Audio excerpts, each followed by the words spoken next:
situation here, sir, where uh, you know, apparently she's got some secret tapes. I'm just trying to figure out because Pierce Morgan, y'all, and help me in the chat, family.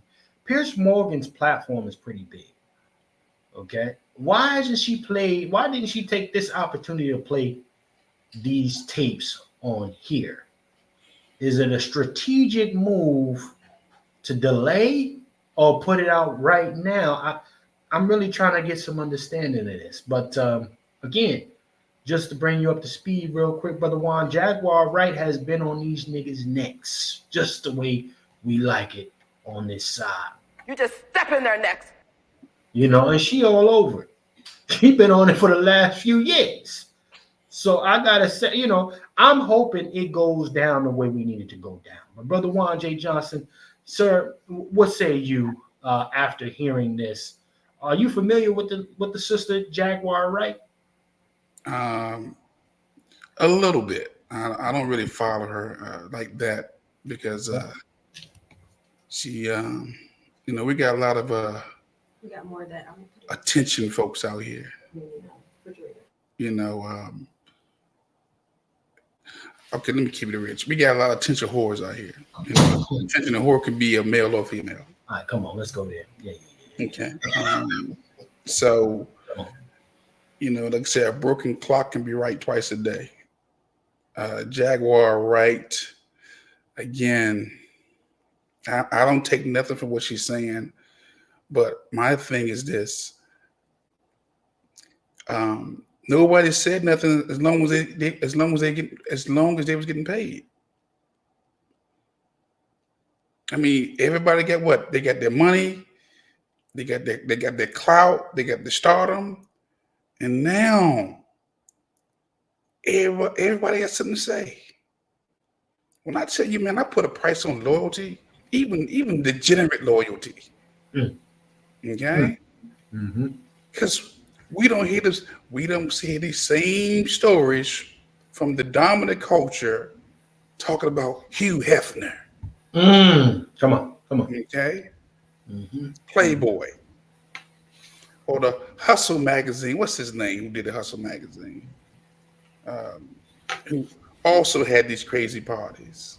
Right. You know, I just get tired of seeing black faces become the face of debauchery and all things negative. But I'll stick with the Jaguar Wright. I have not seen the entire broadcast of Piers Morgan. I've seen clips of it. Right. Okay. But my thing is this: everybody was eating. Nobody had nothing to say. And everybody wanted to be a part of what? The Diddy, the Brother Love parties. Nobody said nothing for years. Decades. Now everybody got something to say. Okay. Well, that's, you know, and that's my sentiment to a degree as well, sir. But everybody said they fear for their lives. That's right, Nico. Larry Flint and Hustler. Larry Flint. Hugh Hefner. Right. They kept parties going. They was the standard, man. But we got to put it on. We got to put Puffy out there. Brother Love. Diddy. Again, I don't defend his behavior. If he did it, if he's found guilty of the minors, then let him pay the price. But you're not going to get me to just go on people who was consenting adults with wild sex hedoism fantasies. Come on. It was just hedo on steroids. It was hedoism on steroids, but Puffy was the ringleader. And all of them got invitations to take part in whatever you can imagine, whatever you can fantasize. We gonna do it at the Diddy party. And they all was 100% on board, man. Come on. Come on. Listen. I listen, Brother Wolf. Listen. I second that sentiment, sir.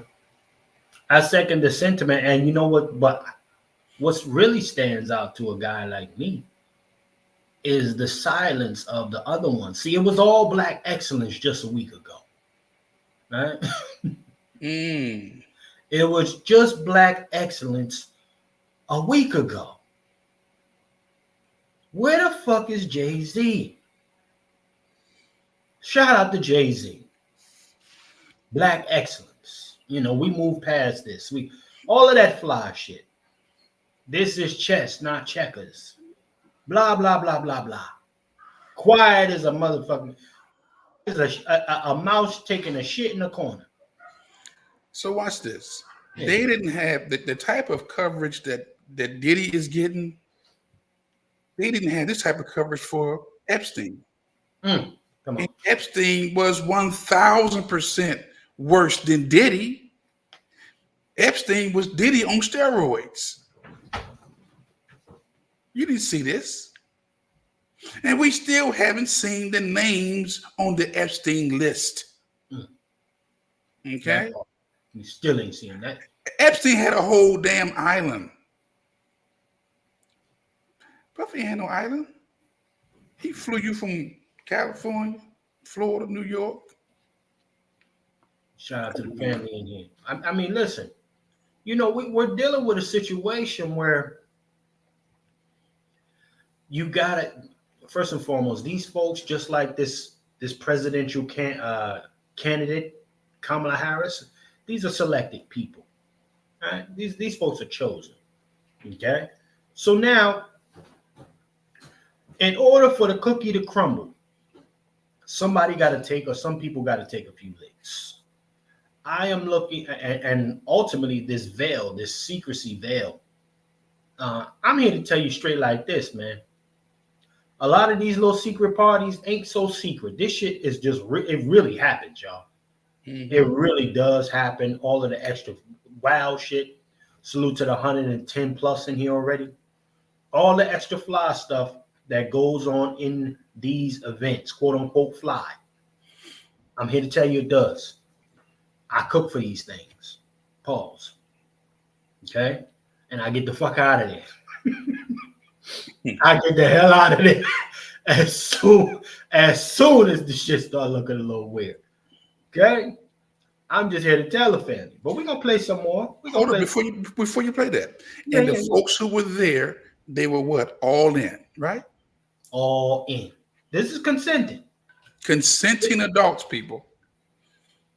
Until I see the trial and start hearing the testimony from the witnesses, the accusers, then guess what?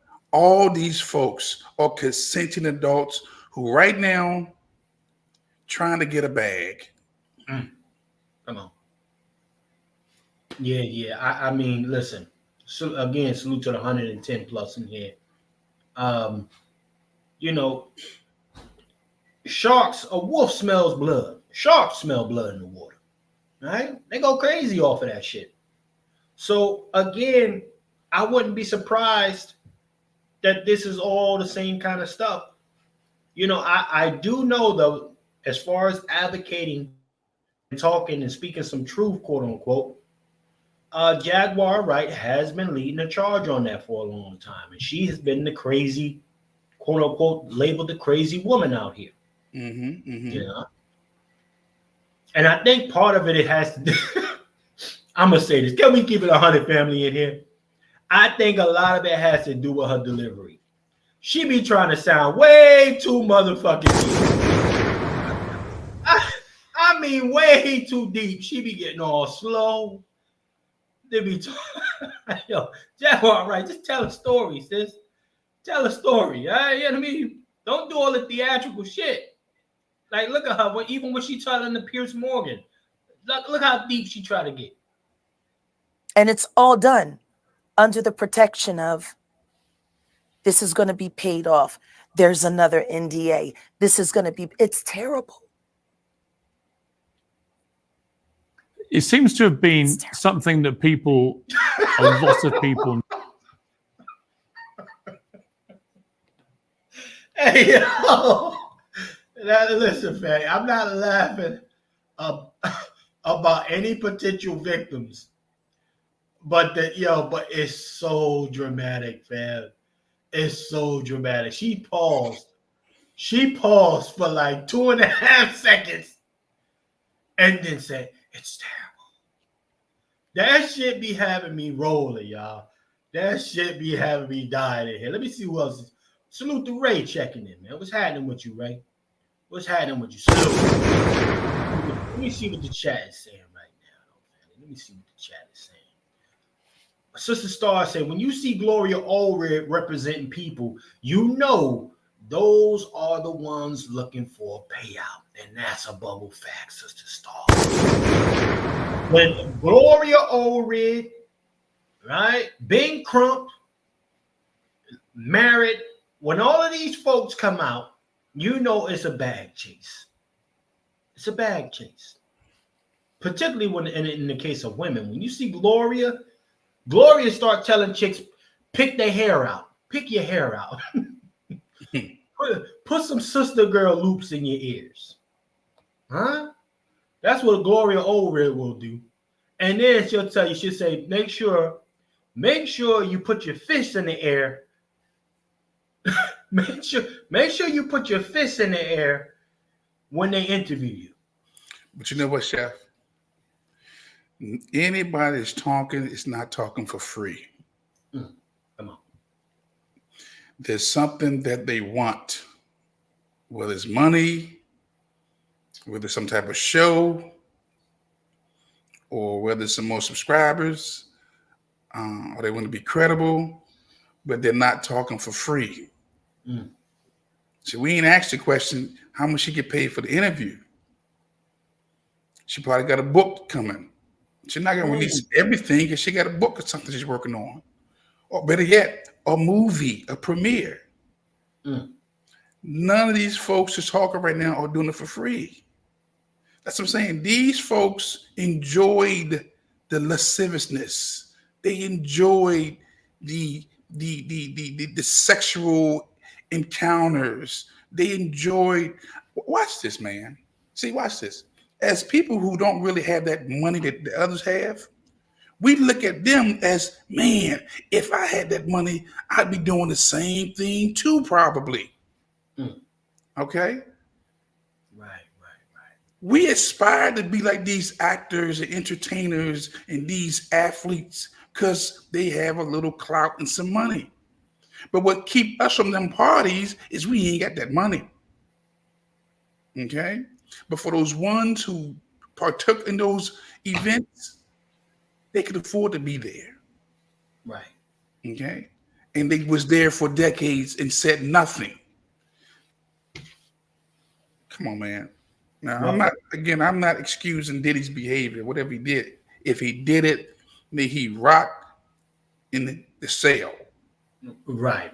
You know? Well, let me say this. Let me play a little bit more of this, but I'm gonna salute the brother Negro for hitting the Cash App as well.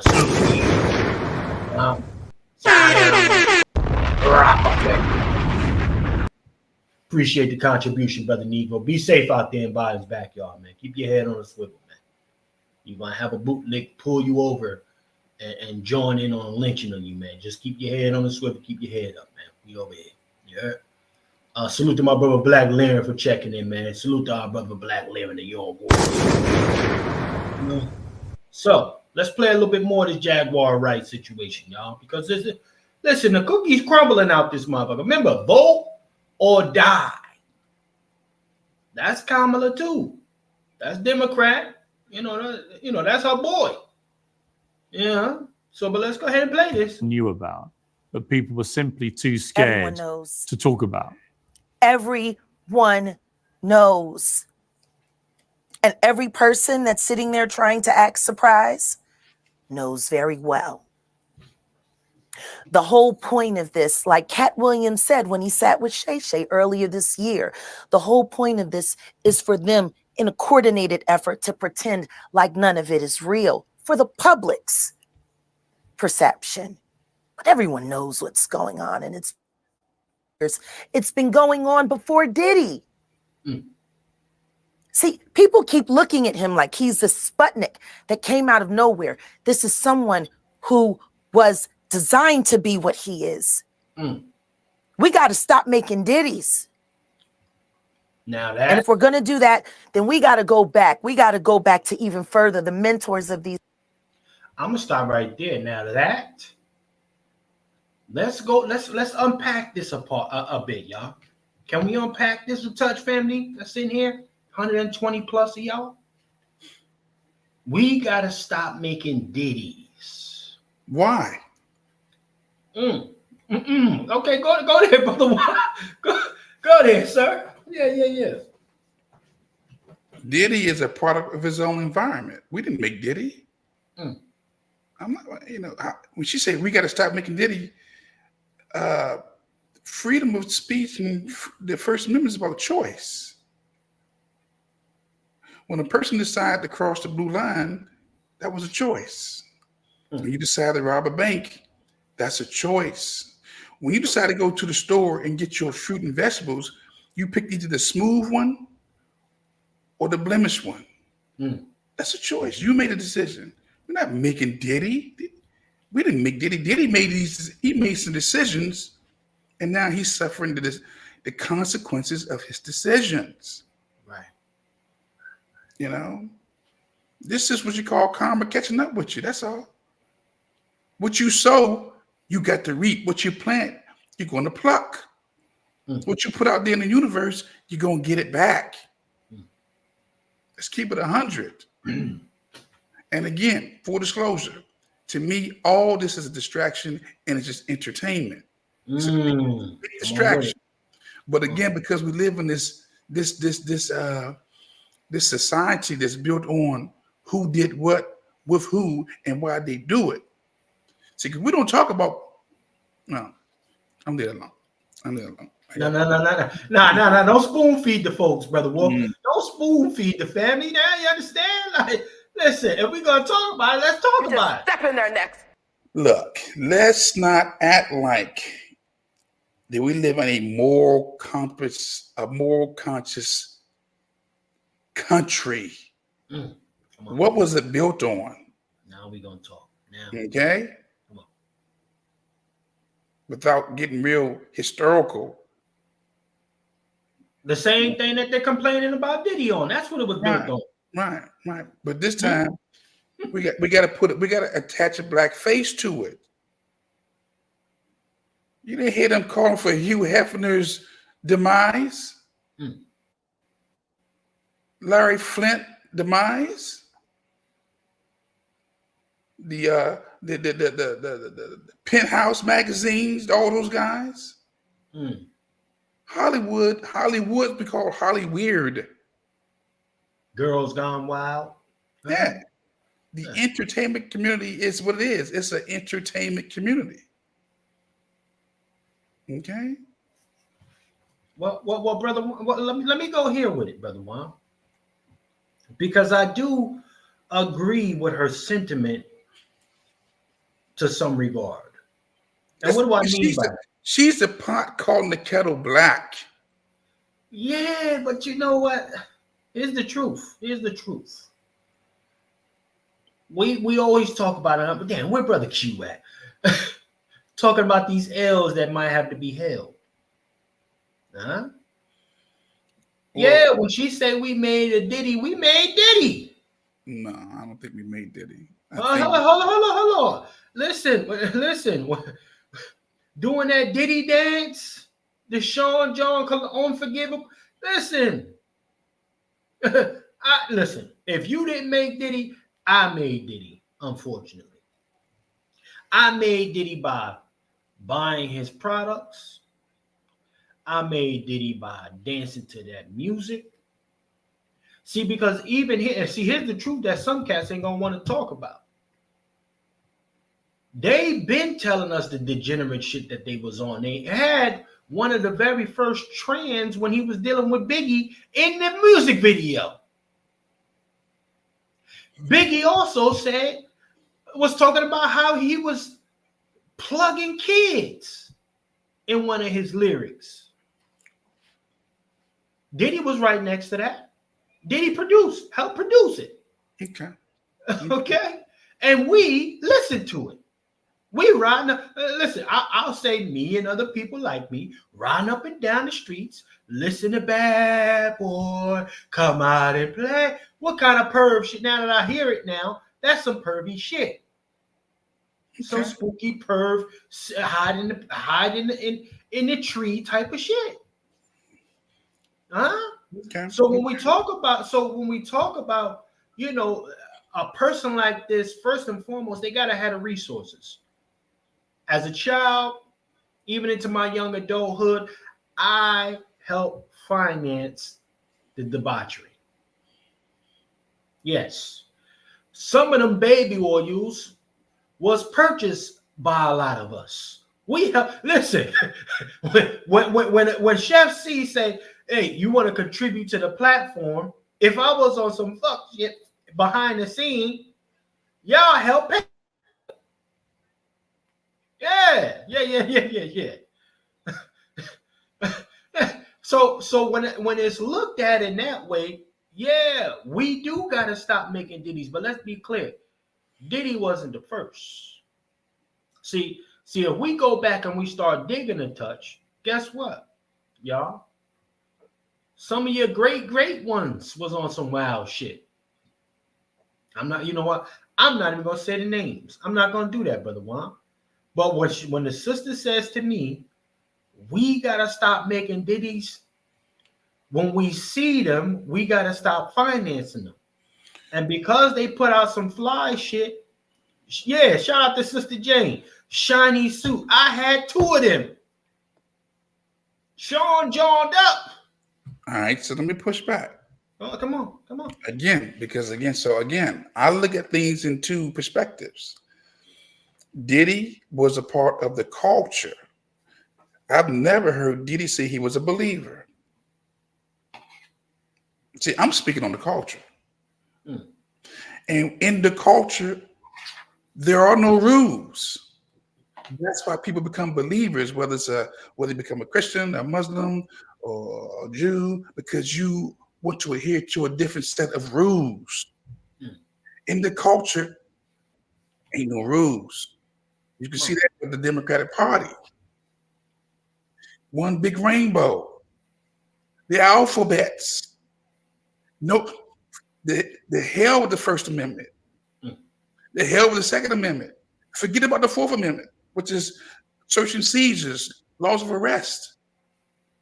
It's whatever you want to do in the culture. But as a believer, we got some rules, some regulations, some standards. Okay? So I'm not surprised about what Diddy's doing, because this is what the culture. People leave the culture and come to the belief system because they say it's got to be another way. So I'm only speaking on the culture because I'm a part of it, but that ain't me. I didn't make Diddy. WMD culture made Diddy. And if you want to go down this road, we can deal with, okay, so let me stop singing the Star Spangled Banner then. Come on. All right. Let me shine the spotlight on the founding fathers. Let's have a conversation. Whoa, yeah. I'm here for that one. I mean, the country was built on what? Debauchery. Let's be honest about it. Yeah. Your founding fathers with slave teeth inside their mouths. Who had some freak offs? With who? My ancestors. Let's keep it a buck. If you want to go there, you won't make it. Diddy ain't the face to me. He's a willful participant, but he ain't the face. All right, Brother Juan. Yeah, I'm gonna let that percolate in the air for a minute, because we got the Brother Negro. He must have got out of purgatory for a second. Salute to our Brother Negro for checking into the building. Biden gave me a pardon from the backyard, no homo. Biden gave me a pardon. Brother Negro, they ain't fully let you out, man. Your audio is trash. So they still kind of got you still stuck in the slave quarters, man. You gotta pull away for a second. All right, how's that There now? you How's go. that Yeah, now? there you go. You're a free man. Yeah, man, Go they ahead, had go me in ahead, go ahead. purgatory for a minute. Sorry about Yeah, that, family. yeah. First things first. Where's African Bambaataa in the equation? They both from New Mm. York. All right. People was laughing when that young man was getting sodomized. They were making jokes about that young black brother. Mm. They were making fun of that young black brother when he was acting out on social media. But when the chickens come home to roost, Come on. and when it's a much bigger problem, now everybody want to call foul, especially when happened to a young black boy. Mm. Like, let's really wake that up. But yet still, you got people that don't want to pay homage to the victims of hip hop. Where's the documentary on that? The victims Mm. of hip hop, the drug dealing, the sexual assaults, the murders, the victims of hip hop. So that's what I and rap. Actually, I don't want to throw that jacket on hip hop. It's rap. Mm. It's rap. All Mm. right. Because they're not the definition of what Professor Griff was talking about. They're not the definition of what our ancestors talk about when we talk about hip hop Mm. and the abbreviations and all that other stuff, that fly talk. But the point that I wanted to get off my chest about it is that they're nailing Diddy to the wall, but they ain't nailed African Bambaataa to the wall. He's Fact. still out on those New York streets, Mm. operating like nothing happened. I can't So it's listen. just more and more, they're picking and choosing who they want to see behind bars instead of saying zero tolerance across the board. Doesn't matter if you wear pants or a dress, you're black, you're white. If you're doing some degenerate stuff that's dangerous, yeah, you might need some time behind that wall. You might need a break. Mm. Mm. You know what, brother Negro? I'm not gonna hate on what you said, Negro. That makes listen, because again, you hear about these pillars of hip hop, right? These founding fathers of hip hop. Africa Bambaataa is on there, and he's still good. African Bambaataa hasn't been picked up. I'm trying to get some understanding of that. But he's still good in the hood. That's the point that I'm getting at. He's still allowed to no different from that nigga Polite. He was allowed to operate in the hood. Come on. That's the problem. And then when you got real Negroes, real Black American men that say, yo, zero tolerance to that fuck shit, they kill that brother. They kill that black man. They lynch that black man. Hell, they even set that black man up and let the white man take him out. Let's be really real about this. So yeah, the reason why I'm kind of emotional about it, because I know people that were that bad boy, personally, that were victims, They got their music stolen from them, got intellectual property stolen from them, things that they used to advance his empire. But he didn't do nothing to look out for the interests of his people. They came to Diddy about doing insurance, right? This is off the books, family. They were trying to tell them that rappers need health care because what was going on, that rappers were dying and they didn't have no health care. Craig Mack. I could run through a list of several different bad boy artists that died and that died that needed people to pay for their medical bills. So this stuff hits me right in the artery, family. A lot more than you will ever know. Because I actually know people that worked up in that establishment that were victims in that predicament. So yeah, if they lock his ass up, so be it. So be it. He should have been on his politics instead of fucking vote or die. He should have been on his politic game. He should have had that legal team that he's talking about instead of behind the wall. He should have had that legal team prior to him going to jail.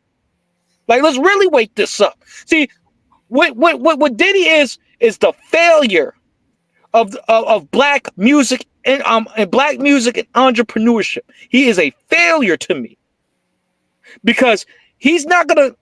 And how he's a failure is the fact that he allowed that money all that money is not gonna go back to circulate in our community. We could just write that off right now. He had opportunities where he could have built what was that, Sean John? He could have had a factory, a bad boy factory, employing black people, and right in New York, and he chose not to.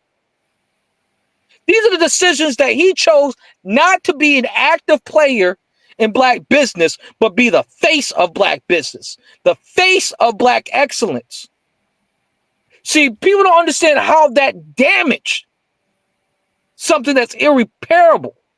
Such a way, him talking this black. Well, hold on real quick. I don't want to digress, but see, a lot of niggas is out here supporting Patti LaBelle pies when she only get 10% of the cut. She don't own that shit. No different from Jay-Z being the face of the Brooklyn Nets when he was like 0.00000 whatever. And he gentrified the whole damn Brooklyn community, and he's still welcome back to the hood. See, that's the fuck shit I'm talking about, man. That's the stuff that I get angry about, because real black men who were standing on something died as a result of that. Well, salute to the brother Negro. He had to get that off. You know, when you salute to our brother Negro, man. Salute to that. Yeah, the brother is behind enemy lines all day, y'all. He behind enemy lines and back. But I agree with Negro. I agree 1,000% with Negro. No. Listen, I agree with the Negro too. that's the facts. But watch this. Yeah. See, when you got money, see, a lot of people ain't really never had no money. You had some good job, but you ain't really had no money. I'm talking about money at your disposal. I'm talking about disposable income. I'm talking about that type of money that'll make you either a better person or a worse person. Well, never worse, Brother Juan. More of who you actually are. Well, again, money. Look, I am 1,000% on Negro's side. And a lot of us, again, have not been in these circles. We've never had that type of money that will give you access to whatever you want. Wait, Brother Dewan, can I give a little pushback? You don't need to be money to be in these circles, because if you don't have the money, then you're going to be the person. You're going to be the not you, but the person that don't have the money is the person that's I would say that's getting used, abused. They're on the menu. They're on the menu. Yeah. So there are broke people at the party. Yeah. Don't get it. Don't get that effed up either. Because when I say that, I've been around. I've seen how these young brothers and sisters get taken advantage of. It really bothers me because they don't do this shit to the white folks. Diddy wasn't doing that really to the white folks like that. Like, let's really keep it really real. Like, was he doing that to Danny D. Kane, to that white girl, Aubrey? Was he doing it to that Bobby Klein, the little white boy? No, he wasn't really doing that. He was only doing that to Negroes, Black American people. Well, hold on. Ripping them off. Hold on. They said he did it to Justin Bieber, though. Look at Justin. Man, he took advantage of Justin Bieber's Canadian. I'm joking. But the point that I wanted to get at is that like okay, one white boy out of a sea of black people, so that white boy takes precedent over the sea of black people that he ripped off. See, this is where we as a people is putting the issue of white people above our own. Well, hold up, man. I may push back on that. Yeah. Come with it, Wolf. Come on now. Look, we cannot minimize the value of white skin. Let's not get. Look, Justin Bieber had at least he's got $5 million of white skin without him cashing it in. You know, the average black person, you may have $25,000 of black skin. Okay? Come on. 25,000 minimum. So yes, they're going to esteem Justin Bieber over us because Again, we're still in the system of WMD culture, which is white male dominant culture. I say WMD, I'm saying white male dominant culture. We're still the children of chattel slavery. And just because you have the child of a slave master in your presence, don't forget they're still in this system more valuable than you. No, I get what you're saying. I'm saying that the way that we put inference in the black subconscious mind, like when I'm on these Twitter streets and casual conversations, I don't hear the black victims from black people. I hear Justin Bieber, and I got a damn problem with that. How can you say that you care about black love, black people, and all the above, but you're bringing up the white man and his issues? That's kind of the problem that I have with the whole Justin Bieber rhetoric that gets pushed out on these streets. But they're not talking about the black victims. We should be as a community talking about the black victims. Well, Let white people do their own work. We need to stop muling for white folks on all levels. No, I ain't even talking about political. I'm talking about just us carrying the load of their issues and their problems that have nothing to deal with us on that level. That white boy came into our hip hop circle. See, we got to keep that in mind. That white boy came into our hip hop circle. Hold on, nigga. Hold on. Shout out to our brother D, bro. Man, they be having that brother down. He be ready for it. Salute to our brother D, bro, for checking in. Listen, D. Salute to that, dude. Listen, all I'm bringing up is the mere fact that Diddy got a couple troglodyte bodies under his belt. And Justin Bieber ain't the only one. Okay? Justin Bieber was one. He had another dude that was bringing him to John, and he got put. And next thing you know, he disappeared. He supposedly got locked up and disappeared all of a sudden. See, we can't forget that. I'm just saying, yes, the majority of his degeneracy was directed. I will agree with that. Was directed at our folk. That's a fact. Okay. But again, I guess ultimately these open bussy opportunity type of dudes, they're gonna get it wherever they're gonna get it. A gentleman came out and said, listen, if you the new booty, pause, at a Diddy party, he taking that. I'm just saying. If you the new booty at a Diddy party, particularly the males, Diddy is taking that. So I just, listen, again, we're in a situation where, we got to be clear about a couple other things. LeBron James came out and said, I'm inviting everybody to the greatest party in the world. LeBron James opened his fucking mouth about everything else, and you don't hear shit out of LeBron right about now about this situation. Where you at, King James? Huh? I got one angle that we didn't touch upon. Did he sabotage the progression of hip hop and rap? There's allegations, strong allegations, is that he was the one who blew the spot on Murder Inc., all the other ones that were out west. Like what the hell they call themselves? Suge Knight's people and all that nonsense. Death Row and all them. Yeah. So when these black media companies and whatnot were at their peak, this guy allegedly sabotaged these black enterprises. See, that's something that's not really discussed about, and you got to be around those areas to know what I'm talking about.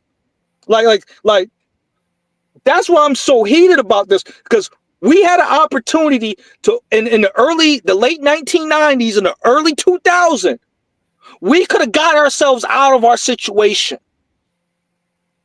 and using hip hop and rap as a vehicle.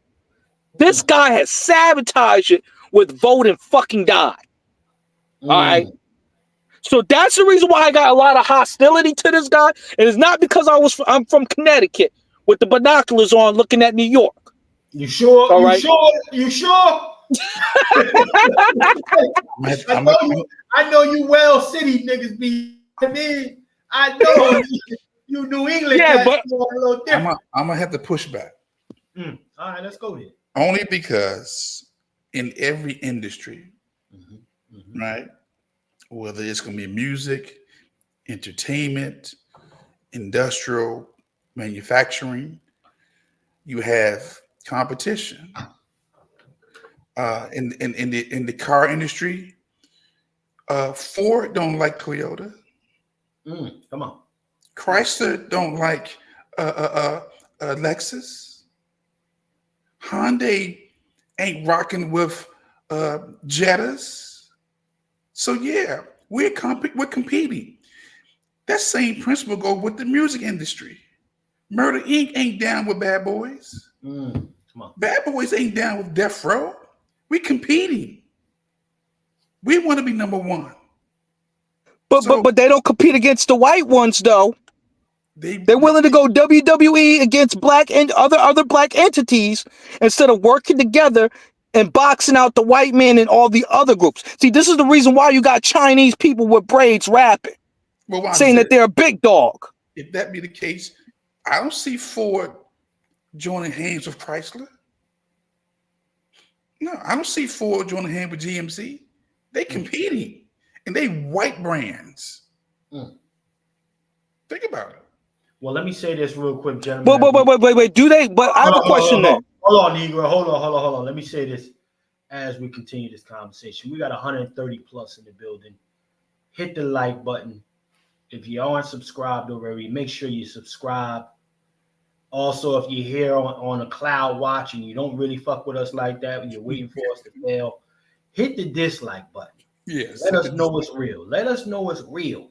Hit the dislike. Let me see some we should have about, if we got 100 people in here, we should have at least 50 dislikes. at least 50 dislikes. And make sure you comment. Make sure you comment saying I dislike. Yeah, I'm not hating black person. Hold on. That don't get in the algorithm. I dislike. You gotta say, maybe put a curse down. Hit the dislike. Yeah, in the comment section, put I don't fuck with them. I can't stand these niggas. Something. Do that. And I'm gonna make sure I go ahead and press the tab when YouTube says, are you going to allow this comment? I'll say yes. Okay? But do us that favor. Hit the dislike. But we know that they ain't got the heart to go up on. I know they ain't got the heart to click the link and voice their concerns though either. Let me see. We got 13 likes. Come on, family. I maybe my dislikes is a little higher. I'm gonna try to see if I can check that algorithm. But if you like us, hit the like. Hit the dislike. Hit the dislike. It costs you nothing to hit the dislike. Please hit the dislike. I'm begging you. Dislikes are free. Dislikes are free, Fanny. We trying to get the dislikes up. Cut your check. I'm hitting the dislike again. Yeah, man. I'm gonna hit the dislike on my channel. Yeah, I'm gonna go on one of my other accounts and hit the dislike too. Let me do this. Let's get the dislikes up. Yes. Since you ain't gonna like the program, hit the dislike. You feel me? Salute to everybody that's keeping it real with us. You letting us know what kind of relationship we got, and we appreciate that. Now, let me go back to the family here, and also for those that really fuck with us, hit the Cash App. Hit that Cash App. Contribute to the program. You know, we're growing, we're doing phenomenal things, and we've seen some really good growth, actually. Let me say this before we continue the conversation. I gotta say salute to y'all. We've seen some really good growth on these platforms, y'all. And I want to say thank you to all of y'all who've come and fuck with the smaller platform for now. Let's be clear, we're not gonna stay small. We are growing. And it's because of folks like y'all that really fuck with us, whether you fuck with us or you dislike us, you're in here seeing that type of shit that we on. So I definitely want to say salute to everybody that's always coming through, and especially the ones that are helping us keep this kitchen open. So let's get back to the program now. Brother Juan, you started to say something, sir. Hey. I forgot my thought, but we can move on. I'm just Okay, saying that. not a problem. Let me play some more Jaguar Right. These people. Because Diddy was taught how to do what he does systematically, and Clive Davis has been his greatest teacher. I said that to Mark broadcast ago. I said that he didn't learn that. He was groomed, man. Come on. And he was a willing participant. Just like some of those folks who heard the rumors about, look here, how the entertainment business is different. Like Hollywood, you got to give up some flesh, a pound of flesh. Okay? There's no way around it. Everybody know that. And even after Diddy, they're going to still hold that in place, those rules. Okay? No matter how much you want to clean it up, this is a part of the culture, man. Well, I tell you what, we missed a great opportunity. Well, we didn't miss some good opportunities. However, this is one thing we need to keep it 100 about. Can we keep this 100, family? 130 plus, actually 140 in here plus.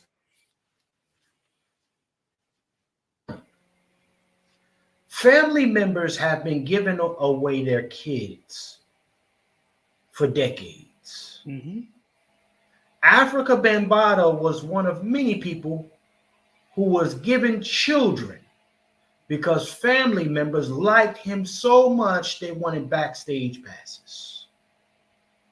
They wanted tickets, free tickets to admission.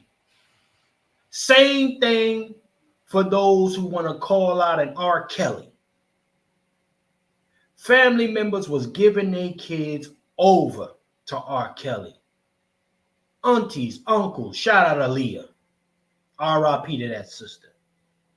Family member had to give her over in order for the degeneracy to be unleashed on that young lady. Okay? This is the dark side of it that cats don't want to touch on. So when a Jay-Z, who also got what your girl Beyonce when she was about 14 or 15, actually she's 16. She was 16, y'all. Okay? Jay-Z was a full-grown man. Okay? That family gave her over to Jay-Z. The stories about Rihanna, another underage child.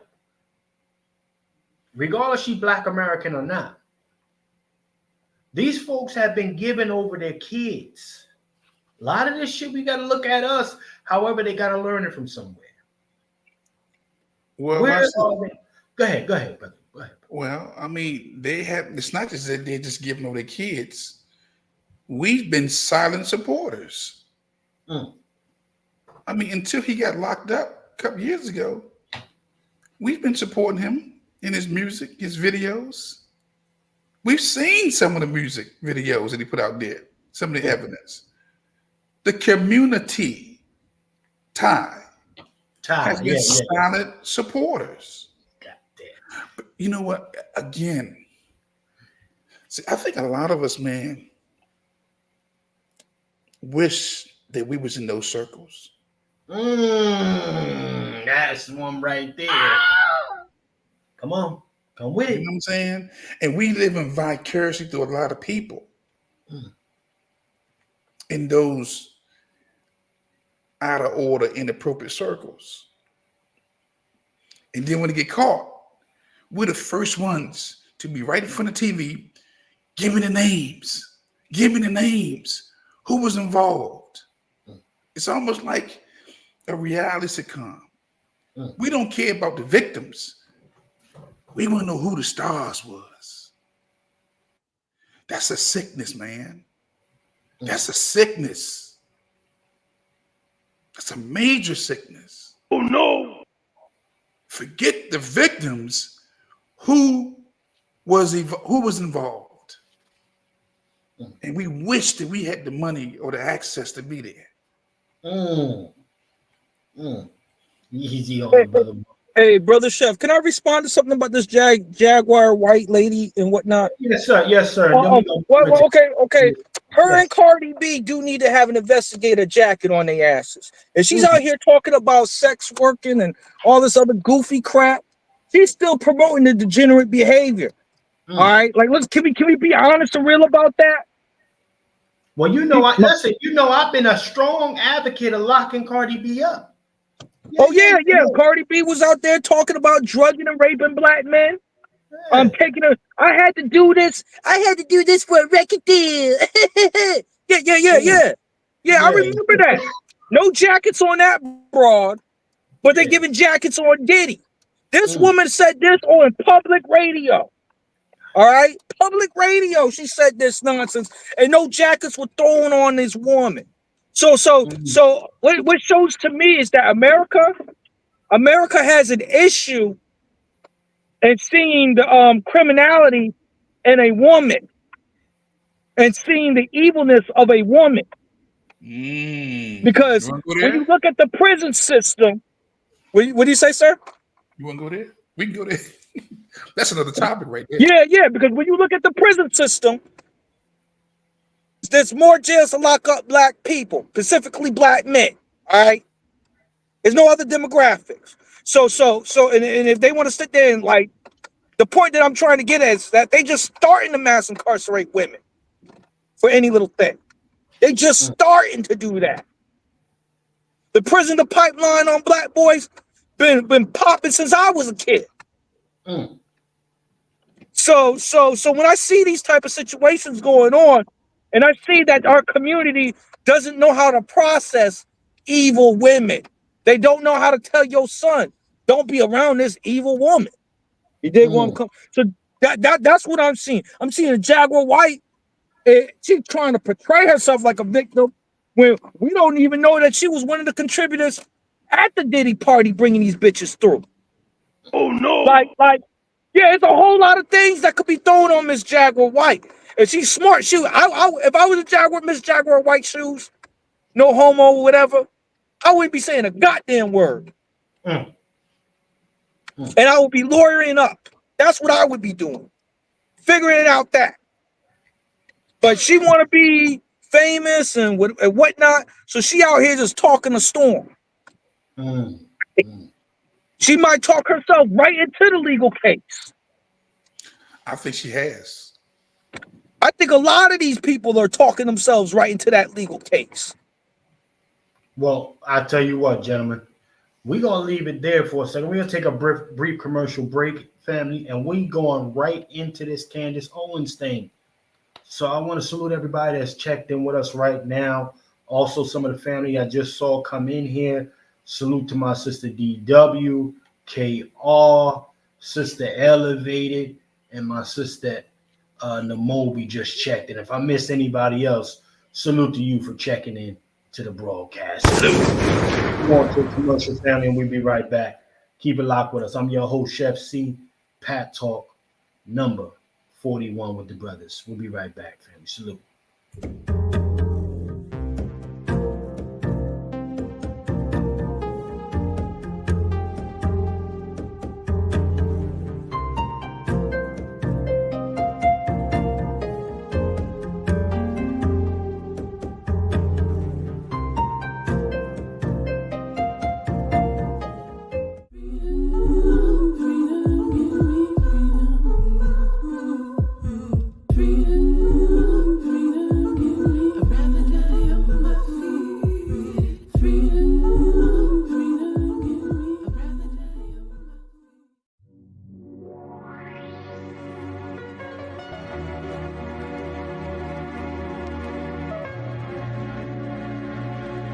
One love, y'all. God bless y'all. Black Americans all over the country, baby. They say don't wait When that shit get crazy, leave, give up that date. But if I had to cease my love, 1,000 seas I drown to stay. Cause when it gets hard, it's never even close to what I've suffered. Till you came into my life and brought some peace, removed the clutter, reconstructed trust. My heart you clutched, focused, and you aim. Pulled the trigger on a life with you that nobody could graze. I could see with you in darkness, making moves and power plays. In the shadows of the sunlight, ultraviolet, super rays. See, I can look at other people's creations, but I can also see the reflection of my people when I see these creations.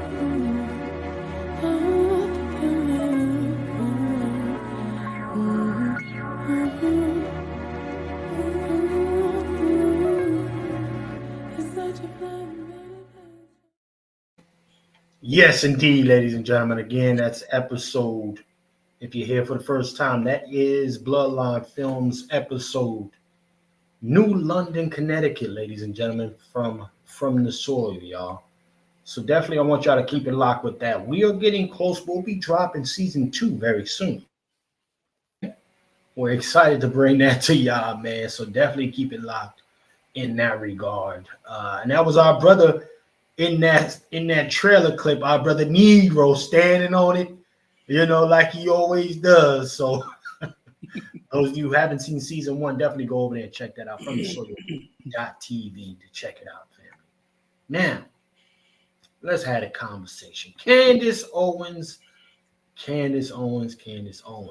I listen, I'm not going to hate on the sister. I mean, well, she's not a sister. Well, I got to respectfully, she's a half a sister. I believe she's got black. She's just trying to get that black card back, and it's still revolt.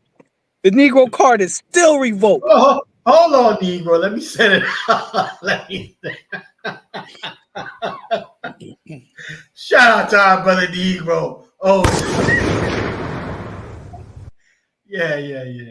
And she's quarter Negro and Caribbean, ladies and gentlemen, Candice Owens. But we're gonna wake this up, man. Now, she ever since people came out was real disrespectful to our sister Janet Jackson. Okay. Well, y'all already know how we felt about that, so we had to get our lick in. But Candice Owens said, you know what, I'm gonna put you in a coffin. I'm gonna put your bathtub wash collard greens in the coffin, everything. And when somebody putting in work like that, it's going to be very hard, regardless of how I feel about somebody, family. You know what I mean? It's very hard. Now, listen, don't get it wrong. We objective over here, but with a slant to black American. Let's be clear. This is what this platform really is. It's objective, but we slant toward black American. Yes, indeed, unapologetically. However, Candice Owens is a lady that I can never forget who said all of that evil, diabolical shit about our sister Breonna Taylor. Okay? That, she can never get a pass. You reneged once you did all of that. Ain't no such thing as an ally at this stage of the game. Okay? However, in this moment, she's doing some very good unpacking of Kamala Harris, who continues to parade and campaign on black. Right? Let's be very clear. She's not black, but she's campaigning on black, just like Barack Obama did. And you don't think that, wait, Brother Shep, you don't think that Candice is not campaigning on blackness too, just from a different perspective? Listen, listen, sir. I would say she is too. I think she's doing a little switch. Listen, I saw a picture of Candice Owens, and I'm gonna say this real quick. If I can find it, brothers, if y'all got time, you can find it and drop it in the private chat. I'll bring it up.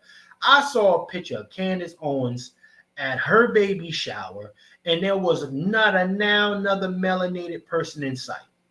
She had a whole bunch of white women around her.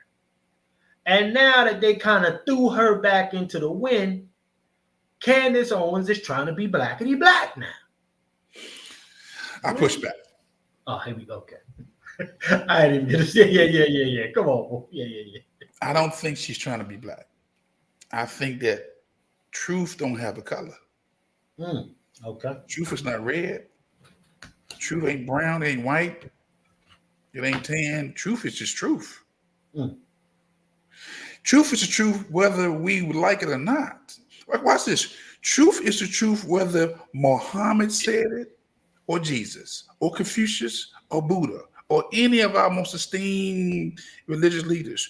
Truth is truth. Before they was even on the scene, there was truth. So I'm gonna get some context. If a person is speaking truth, I'm on board with that. We don't have to give them back the card or even invite them to the cookout. Got to appreciate the double agentness, the dual agent that she is, and the truth that she's dropping. I'm talking about truth bombs. Again, if a white boy is telling the truth, it's just the truth. If an Asian is speaking truth, it's just the truth. Before Jesus spoke, there was truth. And the truth ain't the truth because he said it. It's just the truth. The truth ain't the truth because she said it. It's just her research, her dedication to, she's locked in like a pit bull grabbing her arm or leg. She won't let go. Hey, listen, brother Juan. Listen. This is why I said, regardless of how I feel about this chick, this work she putting in with her team, it's the truth. This is some crippling, impactful shit here. Yeah. Now, family, we could do just as equal a job as Candice Owens is if you hit the like button or the dislike button, so people can find us, the share button, the subscribe, or hit the dislike. I need more dislikes on my page. More dislikes, please. We like that. That over here. Brother Chef, do you think that she has an ulterior motive with the truth? Like a broke clock could be right 2 times a day, right? And what I'm observing from my perspective is that this sister, or allegedly air quote sister, that's what I'm calling it, air quote sister, just because she's doing some good work, I can't give her that pass back, brother. She said a lot of things that hurt the progress of our people and advancement of our people. We out here talking about police brutality. She out here cooning it up, like really cooning it up. And then on top of that, we're gonna have to go Connecticut with her. All right. She used the NAACP, knowing damn well that Black American people can't even utilize the NAACP for hate crimes and whatnot in Connecticut. All right. She benefited off of that shit. Did she pay any restitution back to the NAACP or any other Black organization that she felt that was on code or that was uplifting the people? It was not Black Lives Matter, since we know she did a documentary of that nonsense. Respectfully, that's a good thing. But I didn't see her actually getting the ball rolling. And this is this lopsided relationship that these people have in the diaspora. And that's kind of my problem. She is like the crystallized version of that evilness that comes from the diaspora, that just do things for their advancement, but not for the advancement for even the Black collective as a whole, for all Black people. They're not even thinking like that, bro. I can't really take that in good faith, though. Again, I'll say this: we have to get beyond projecting our Black exceptionalism on other people. They're not going to look out for us. When I say this is a new conversation, this is a new conversation among Black people, that we have now locked in on lineage, that we're not caping for everybody else no more, that we're looking out for our own. At the same time, again, with the Candice piece, there's thousands of books out here in this world that we read, and I don't know who wrote some of these books. all I see is words written on the paper or words written on the paper. Almost black or white. With her, yes, she did some undermined stuff to the collective. Okay, we remember those things, but when she's doing some things, this piece right here, this is for the collective, because a lot of our people have the blinders on, like a horse with a blinders, can't see to the left or the right. They locked in on putting this woman in the White House, and Candice is locked in on exposing her. Well, I'll say this, Brother Juan. And also, I think I said salute to my sister DW. If I didn't, let me make sure I put some respect on our sister Queen DW in the chat as usual. Salute to our sister Queen DW. All right, family. Now, no, listen. Again, objectively, objectively, Candice is doing exceptional work, and this is why we need to touch on it. Okay. Salute to the 19 likes in here. Can we get to 25 before the broadcast is over in 30 minutes, man? Can we get 50 dislikes? 50 dislikes. 50 dislikes. I need the dislikes to be better than the likes today. Okay? That's our goal. Hey, brother Chef, I got a question for the panel and you guys. Do you think that she's trying to take the clout from a Black American short?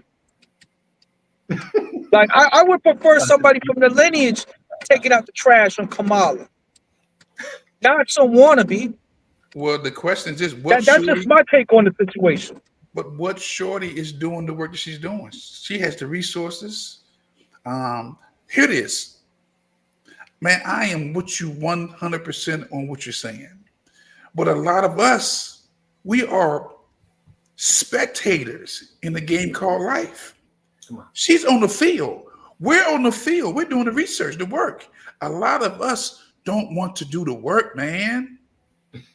So she's not taking no shine from one of us, because one of us could have already put the work in to do this. We got a lot of folks who don't agree with her, don't like her, but they ain't doing this body of work. That's all I'm saying. I gotta push back. I'm gonna say people in the new black media, they have already they've done kneecapped Kamala Harris. Hold on. Let's keep it right here, Brother Negro. Let's keep it here. Okay, my bad. There's other media sources that's out there in the collective that has already kneecapped Kamala Harris, all right, when she was running politically, because they outed the bag on her many a time. My question is, why is she's elevated over our people? See, this is like another situation like Farrakhan. I feel that we should not have somebody outside the lineage have that much sway in the black culture. Well, that's where I'm pointing to. So you try to get the program snatched? God damn you! I'll say this: I'm looking at this program on their necks, right? We got some of the most brilliant, brightest brothers and sisters that come in here, who's really spitting some real good game, but we don't have the clout. She has a household name. Maybe one day they'll come across this broadcast and I know they're watching this because I've been seeing these talking points sometimes, but they won't give us the shine. But that's okay, because with these algorithms and these YouTube streets, it's out there like volumes of books, volumes of videos. Somebody's gonna come across these videos, and one day we're gonna go from the ghetto to the Gitmo, from the projects to the pyramids. But right now, she's doing the work. She has the name. She has the backing of a portion of WMD culture who's sponsoring this. Okay. She ain't out here by herself. She got a team. Okay. And they pushing this, man. So she's a double agent, man, right now. Gotta let it go. I just don't me personally, I just don't want white interference and white, I would say, detractors and agents on behalf of white people interfering into the most intimate, I would say, conversations in regards to our community. She should be speaking for Haitian people from a Haitian perspective. She should not be speaking from a Black American perspective or a person who came from chattel slavery. That's the card I'm taking. And I feel like it's disrespectful because show me the Black American. Me and Chef was talking about this earlier. Show me the Black American that got much clout in the parliament of Nigeria or in Haiti and all that other stuff. But yet still, in Black American culture, these other groups can come to our culture and be somebody and have and say something. And me personally, I'm just, even if they are right, I still want them silenced because I want it from my people first. Because it's dealing with us, not her. I understand the sentiment, but at the bigger scheme of things, we don't live in a bubble. And we're in the system of white male dominant culture. Watch this. If this was our what's that movie that came out with the Black Panther? If this was our culture exclusively and we were the dominant culture, that would have been stopped. That'd been stopped. But we are 40 to 45 million strong. Right. Black Americans. The dominant culture has a minimum, maybe 230 million white males or white folks who identify as white people. Mm-hmm. We're in the dominant culture. Our 40 million, if you just spread it on the whole from Maine to California, 40 million, it's not a lot of people. We're talking about this big, vast country. They 230, 240 million strong from Maine to California. I hear your sentiment, but we're playing by their rules. And then we're inventing rules along the way. Right. Well, and we're gonna leave it right there. Let's get into this thing, y'all. But before I do that, I gotta say, Tia, are you new to the program? Salute to you, sis, for hitting the Cash App. Salute to that.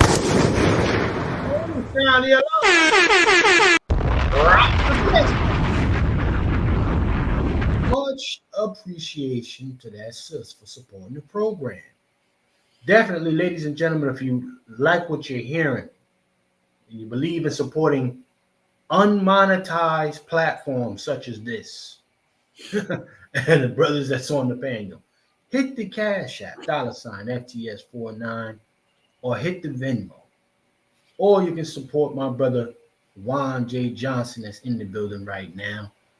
$LONE Wolf Firearm. Support our brother. Hit his Cash App as well. Show us for real, ladies and gentlemen. Now, let's get back to this thing. Let's get into this. And yes, we are on multiple platforms. Sister Elevated, I am on Rumble right now. Salute to Rumble and Twitter. So Rumble, Twitter, YouTube, because YouTube been trying to throw your boy out little by little. They already done kicked me the hell off Facebook with the quickness. So salute to the platforms with the censorship. Salute. Now let's play Candice Owens. Fair use.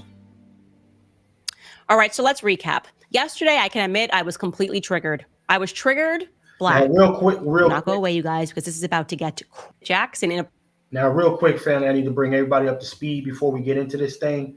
Candice Owens had a part one of this where she actually went through Kamala Harris's book, okay?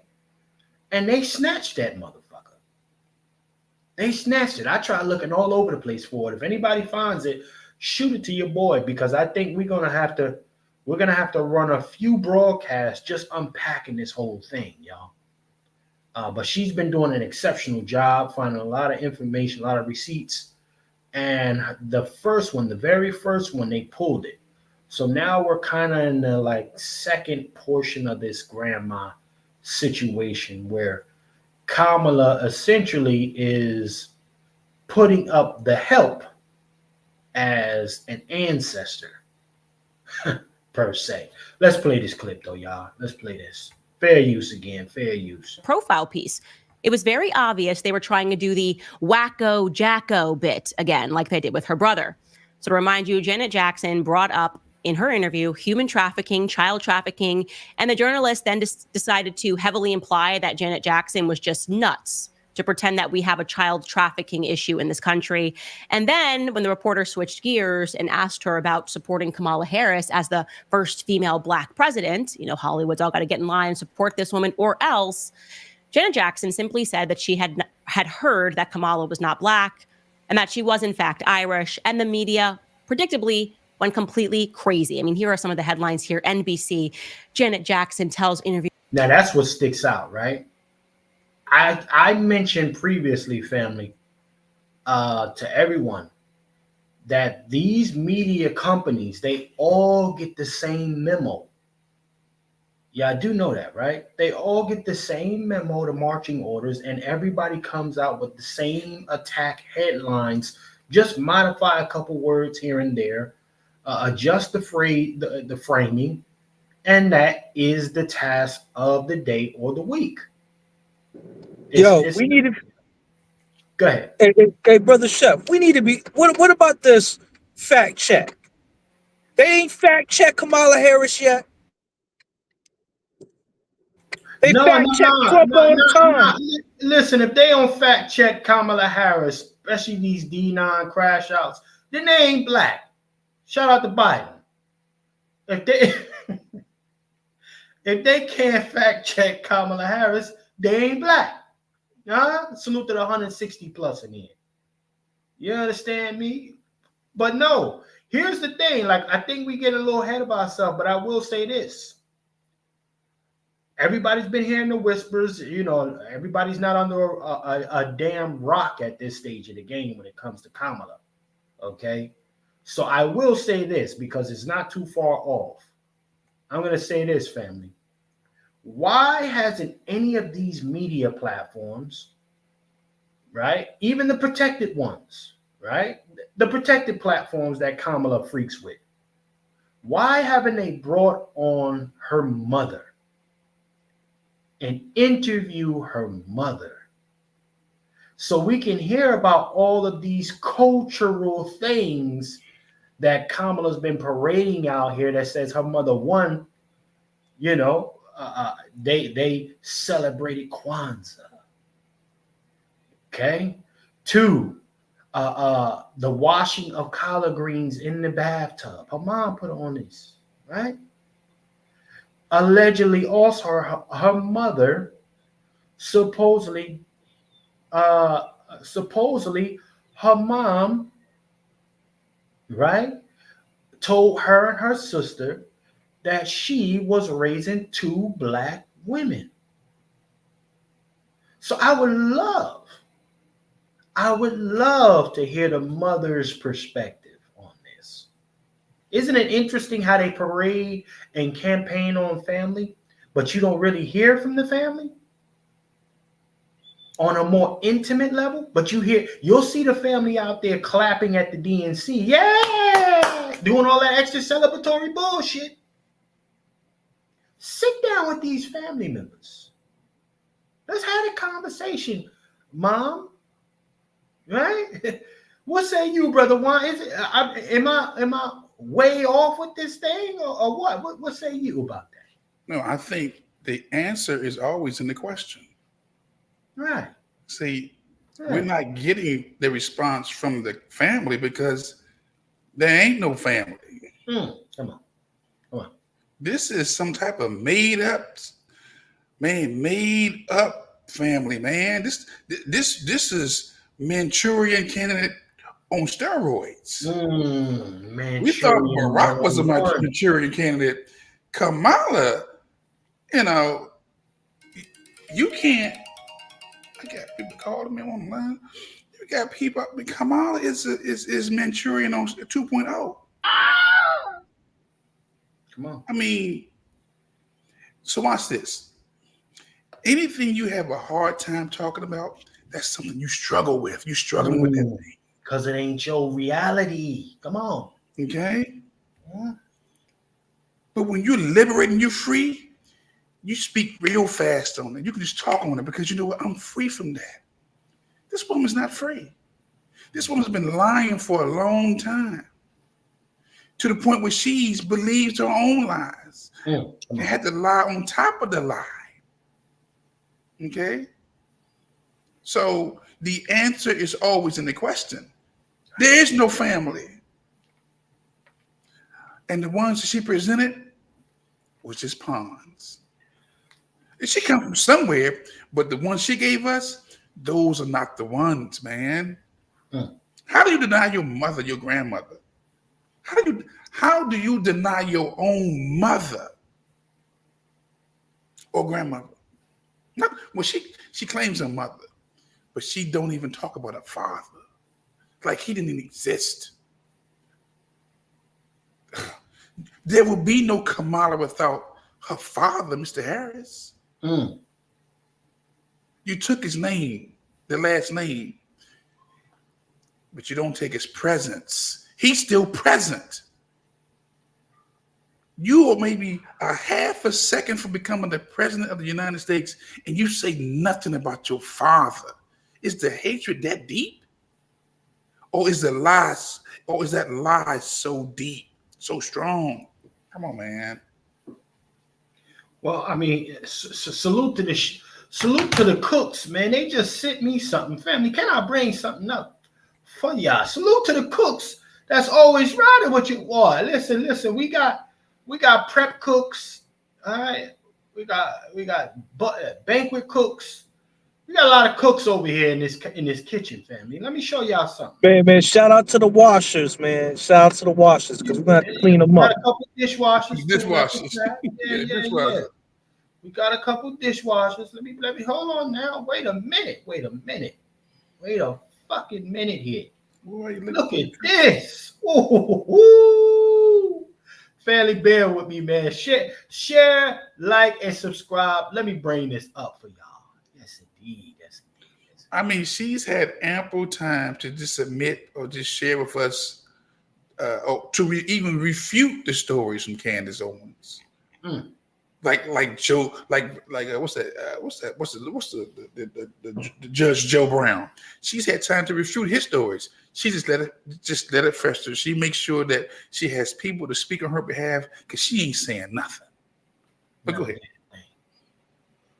And you know what? That dad being as quiet as he is, quiet as cat shit. I'm like, yeah, it's a lot of spooky. That whole quote unquote made up family is on some damn. They're on some damn. These are all crisis actors as far as I'm concerned. But ladies and gentlemen, what you're looking at here. Oh man, this is great. Yeah. If you want to track these families. Right, this little bloodline of hers. We got James Harry Harris, 1825. Who is that? All right. You got Hamilton Brown, 1833. You know, it's a lot of funny business going on with this bloodline. A couple missing acts. So where are all these folks coming from? You know. But that's just one of the tools. I want y'all to take a screenshot of that for those of you that are in here with us. Take a screenshot of that. Zoom in for yourself. Read that. And let's keep that in the back pocket as we go through this broadcast a little bit more. Fair use again, family. Fair use. Okay? Let's go ahead and do this a little bit more. Viewer, she's heard Kamala Harris is not black, echoing election disinformation. Oh, love that word. Newsweek, Janet Jackson's Kamala Harris remarks spark black backlash. The Independent, she's not black. Janet Jackson makes shocking comments about Kamala Harris's heritage. And of course, the New York Times, Janet Jackson repeats false claims about Kamala Harris's race. False claims. So to be clear, all Janet Jackson said that she's Indian, that her father's white. That's what I was told. I mean, I haven't watched the news in a few days. I was told that they discovered that her father was white. Okay. That is all that she said that led to all of this craziness in the media trying to paint her like she was some sort of a psycho. And then her manager, a guy named Mo El Marzi, that I'm showing you a picture of here, he offered an apology on Janet Jackson's behalf. Now, shout out to Mo. Shout out to Mo. Because you got your ass fired, my boy. Get him the fuck out of here. Shout out to Mo. Got him out of here. But, listen, again, I understand my brother Negro's sentiment when he says, I think Candice might be doing a little pandering. I understand it. Don't mean I agree with the brother. This is subjective.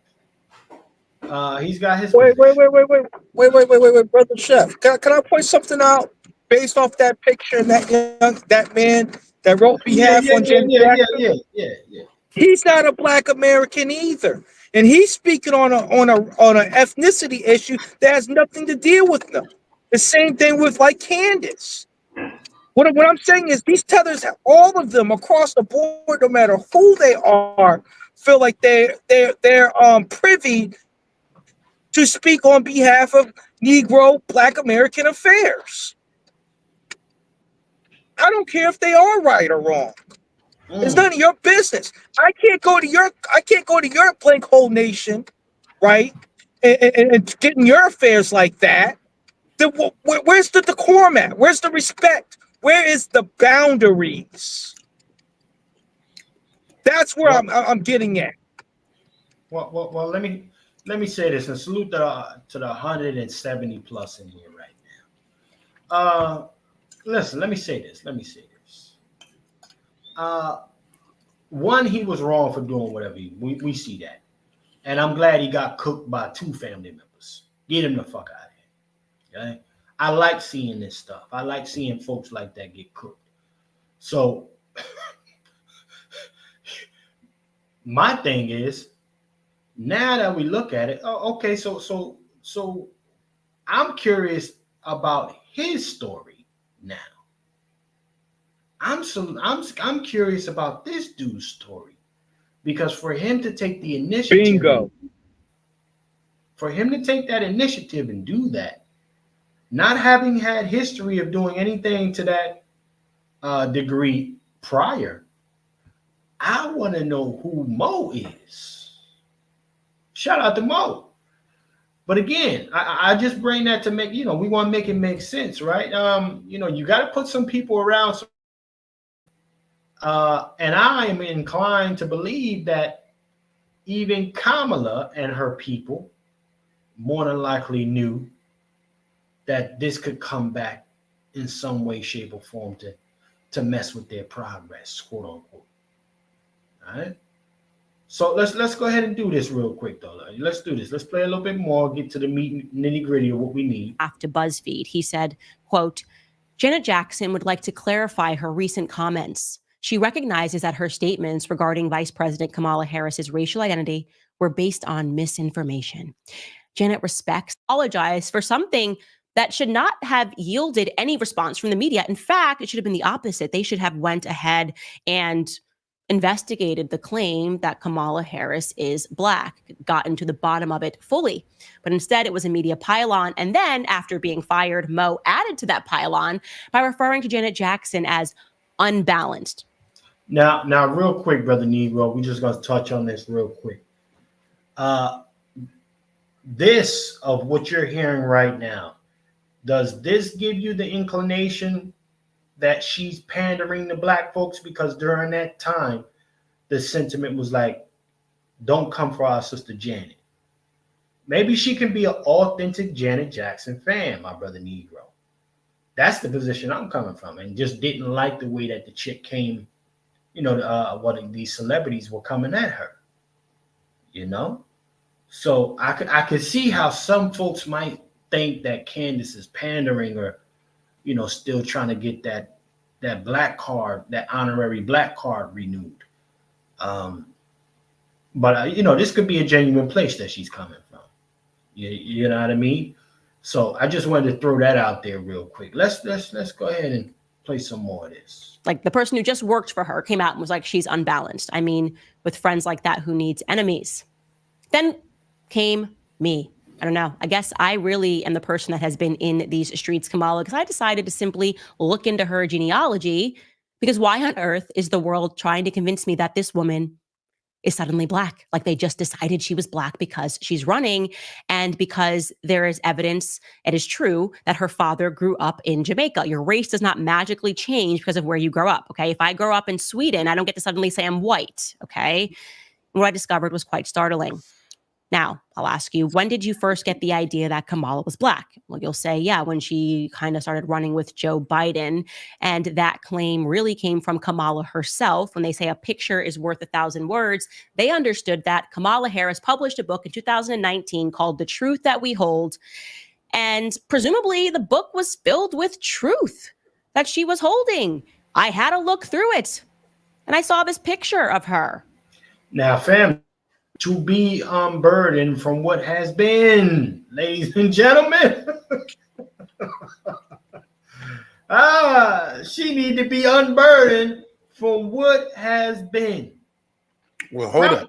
Before you how go there. many of y'all got this book? That's what I want to know. Let me know in the chat with some saute pans or some ones if you got this book, that Kamala Harris book, family. Let me know. Go ahead, Brother Wolf. Let me push back before we get here. For the representative to say that she's unbalanced, it's like saying she can't speak for herself. That's a microcosm of what the others talk. That's a microcosm of what other lineages do for us.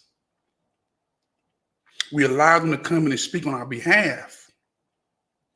So he treated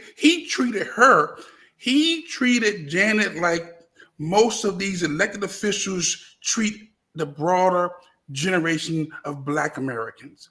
We vote them in office, right? They don't have our interests. They speak on our behalf, and we allow them to. But this time, to Jackson's pushback, on a broader scale, we're not pushing back. We have pockets of us pushing back, but we're not pushing back. So in reference to the Negro perspective, the reason why you don't see individuals, pockets from our collective speaking, because we don't fight like that, or we just afraid to speak. Watch this. When I became a firearm instructor, that wasn't on the radar. There's not a whole lot of Black firearm instructors in this nation, and I would dare say in the dang on world. Okay? That's something new, something different. It ain't like being the police. You're talking about now you're teaching people how to stop the threat. Okay? Most of us don't even want guns. Preachers, politicians, women, moist men. They don't want no guns. They don't want to learn how to shoot. So I'm saying with him, speaking on behalf of the family, that's no more than what the other, let me say, elected officials from other lineages do for us, because we've allowed them to come in and represent us. That's why I said in the last broadcast, when the children of Israel left out of Egypt, they left of a mixed multitude. You could hang out, but you couldn't blend in. So we're just now closing the door. You can't blend in no more. You can't. Because we know what you'll do. You'll undermine our advancement. We'll take on your personality, which is you don't fight like us. You know? So I'm leaving right there. Well, I mean, listen, a lot of folks ain't coming off the bench no more, you know, and that's just really the reality of the nature. But let me say this to brother. We got our brother Coach Sharpton, who just checked in to the building. Salute to Brother Cole Sharp and checking into this. What's happening, Brother Cole? What it look like, man? What it look like? Hey man, what's going on? Salute to the family, salute to the chefs, salute to the cooks, salute to the down to the bus boy and girl. You know, we out here washing these We the dishes. washers over here, the washers. That's right. That's right. You know, me a Negro honored to pick up these forks and spoons on these folks around here, man. You know, because Brother Negro be out there in Biden's bushes, and you see, I just did a quick mission up in Harris's tree. You understand me? Oh, that picture right there. Look at Iris right there. Look at Iris, not her paternal grandmother. Well, Brother Cole, you sent this to me, so let us know what we're looking at here real quickly, sir. Well, you know, as you see, we started peeling back that tree maybe about a couple of months ago. You know, people had some shots in the dark, throwing things in and all whatnot. But when I saw this, man, I'm seeing this right as I'm coming up in the chat. You understand what I'm saying? Let's be very clear. There has been 2 live streams that some of y'all might have in some of y'all follow lists on YouTube that have gone live talking about this very topic since On Their Necks has been streaming at 7 p.m.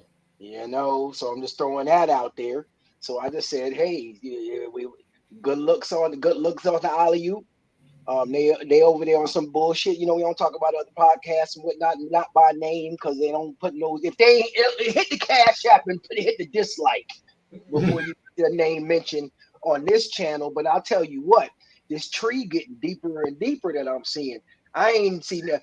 Folk got it lined up. I love it. Black Americans out here doing people's lineage like the NCAA brackets, Negro. I've been waiting for this my whole life. What we're looking at right here. We were looking at right here. Let's get the main thing. Who is this person in the picture here? Now, I thought that was actually the help at some point. That is not true. You know, we have to be realistic when we, you know, one of my favorite quotes is, I have strong opinions, loosely held, based on new facts. In a world where people have loose opinions, strongly held, based on no facts. That's actually Kamala Harris's great grandmother, Iris. Great grand. Yes, that's her great grand. Don't let the melanin fool you either. Iris got the Irish last name too as well, and it ain't due to no the slaves was raped. No, it was none of that stuff. Yeah, there's a little bit of luck of the leprechauns up in that melanin right there. You know, folk trying to figure out how could she take a picture of this person when the person died, the grandmother died. Well, if you start looking at them bloodlines, go back to this family tree, Chef. I do know this. I believe the great grandmother lived longer than the grandmother. Where is Iris? Iris better be 2 lines up from Donald's, or this is some fugazi stuff. Beryl, there's Beryl. And Iris should be Beryl's mother. Yup, there she is. And if you notice, she died after her daughter did. Yes, Chef? Does that say that? If my family tree lineage, you know, because this is the first time I'm seeing this too. I just snatched it and ran, but I know that much about her tree that I know that woman that they're parading around, that is not her grandmother. That's not the help either. That is her great grandmother, who was the daughter of Joanna McCook. And and Alfred. Beryl is not the woman in the picture. So that's the first question I got to ask. Why would Kamala Harris put her great grandmother in her book as her grandmother? And that's not Beryl. Why do you think that is? Hey, can I throw something out there for you guys? Go ahead, sir. There's something where they say that Caribbean people or Latino people say they got a black Wasuela or something like that, which means grandma.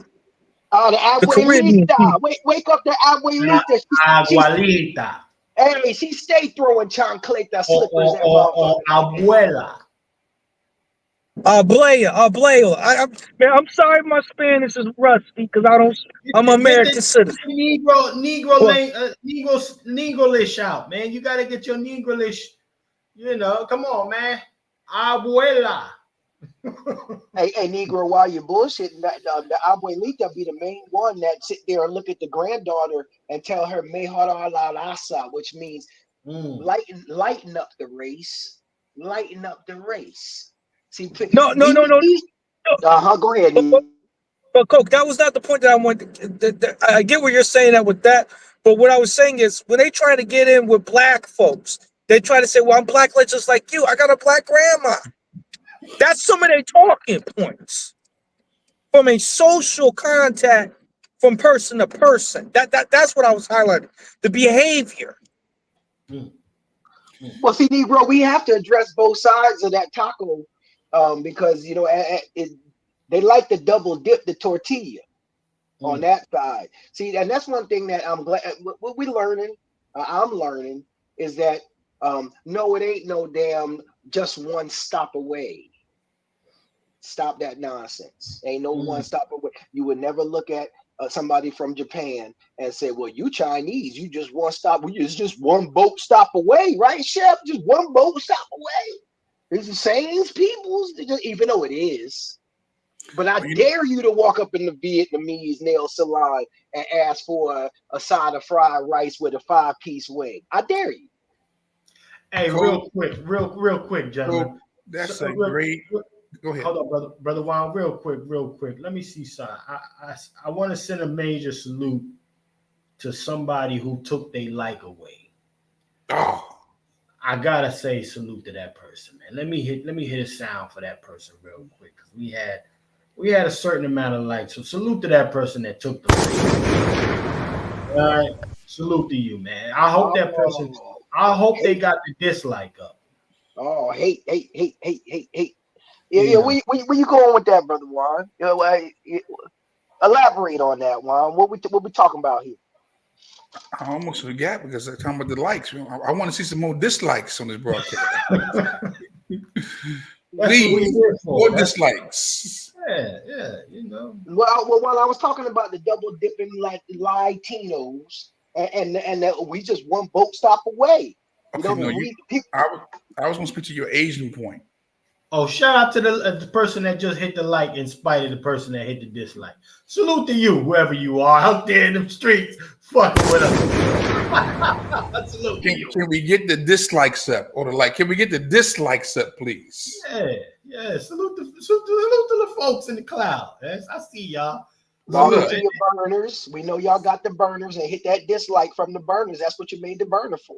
Yeah. So to your point, Coke Sharpton, about the Asian community, which is a very key community, which is a great example. On that whole Asian peninsula, the Chinese don't deal with the Koreans. Chinese don't deal with the Japanese. Come on. The Chinese don't deal with Taiwan. Okay, North Korea don't deal with them Filipinos. What about the Filipinos, Juan? What about the Filipinos? Okay, North Korea don't mess with South Korea. How come we be having the truth in plain sight and we're trying to argue for a person who don't even like you? Koreans don't be supporting Chinese like that. Okay, Taiwan is right now beefing with China. Come on. And if you line them all up, side by side, get one person from each continent or from each country, I couldn't tell the difference who I'm looking at. Because they all look Asian to me. Oh, shit. I mean, what? So maybe you have the Chinese or Japanese. Who's taller? Is the Japanese taller than Chinese? Yeah, because Bruce Lee was Chinese. And well, his movies, the Japanese was always taller. Well, hold on, brother Juan. Watch this. She's Asian. Yes. Let's go. Pacific Asian. Huh?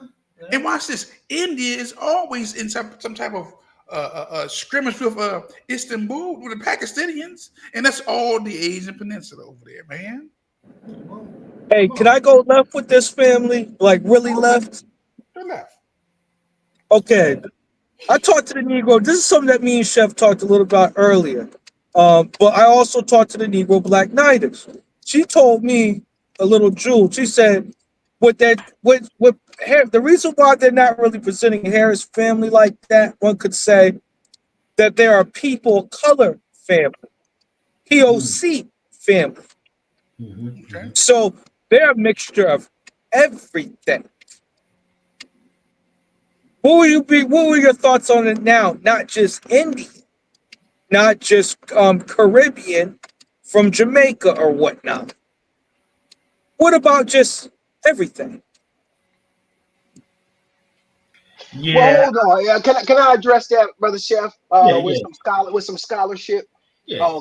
And the answer, well, what you really waking up there, is them. You can't address that topic, brother Negro, without addressing them Creoles. I'm talking about. We talking before the Immigration Act. You Yeah. can't address. You can't See, now address. you're about to take us to her father, but go ahead, sir. You can't address this without addressing them Creoles, particularly them Louisiana Creoles. So now when I just recently learned this maybe a couple months ago, but when you dig deep into that people of color term, now I'm not talking about flipping it, colored people, because that's the first kind of aha moment. And you're like, people of color, that's just colored people backwards. What the hell? But when you actually get into those people of color, that's a different term than what they had on these water fountains now, y'all. Again, colored people was on the water fountain, people of color. You bring in those Creoles from Louisiana and how they othered themselves from Black Americans. No shade to anybody that's got that Creole background. Hey, shout out to Whitley Gilbert. You understand me? It's a different world now, though. When those Creoles came up through Louisiana, it was real. Black Americans don't really do the colorism thing like talking about. That's not really that's more of a Latino and a Caribbean thing. However, when it comes to them Creoles and how they othered themselves, those were the original people called people of color. That's it. That's it. Guess what? They forced this on us. There you go. And that's what they did when they came over. Okay. They brought their culture, their traditions, and they exempted us, but at the same time, blended in with us. Come on. Okay. Let's keep it 100. But I blame us, the generations before X and Z and the millennials, because we were projecting our Black exceptionalism on everybody who had the skin type but didn't have the struggle.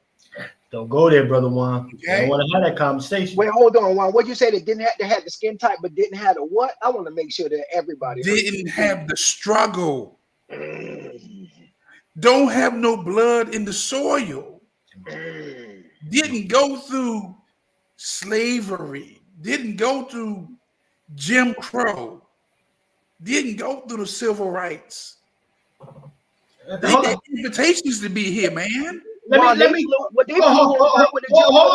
gentlemen. Let me throw one thing out that's indisputable that nobody is talking about in the reverence with which it needs to be discussed, ladies and gentlemen.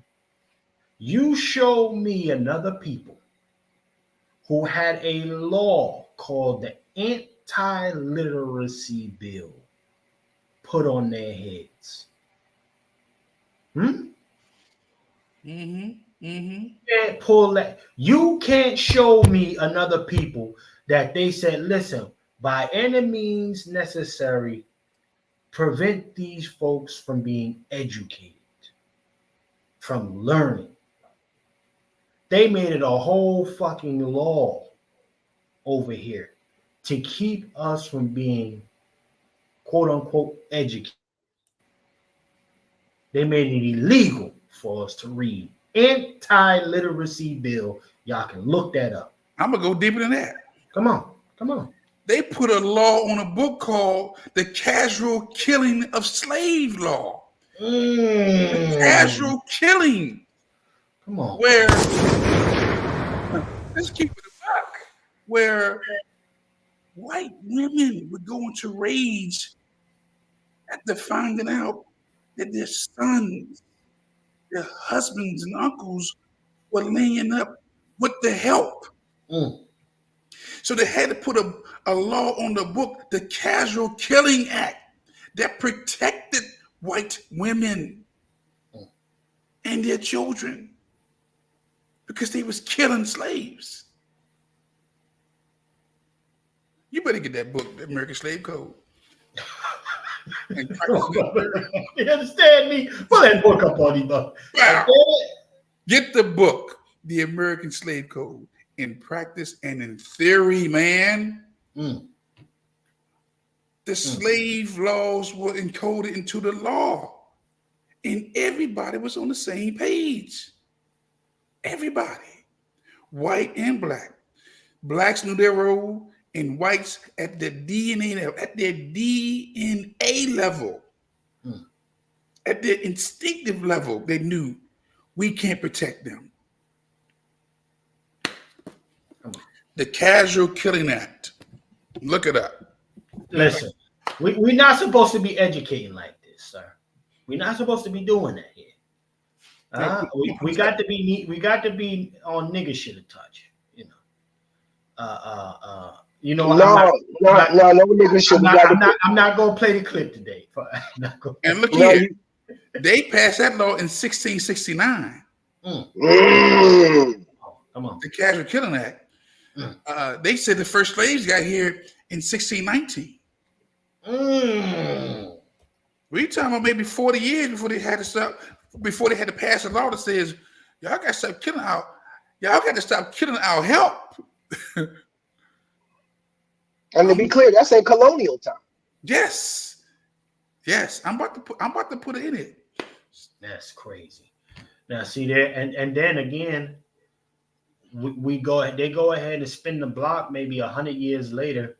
Say now we got a bunch of slaves in here. Let's get that anti-literacy bill popping. 1740 to about 1834, 35-ish, y'all. Well, 36-ish.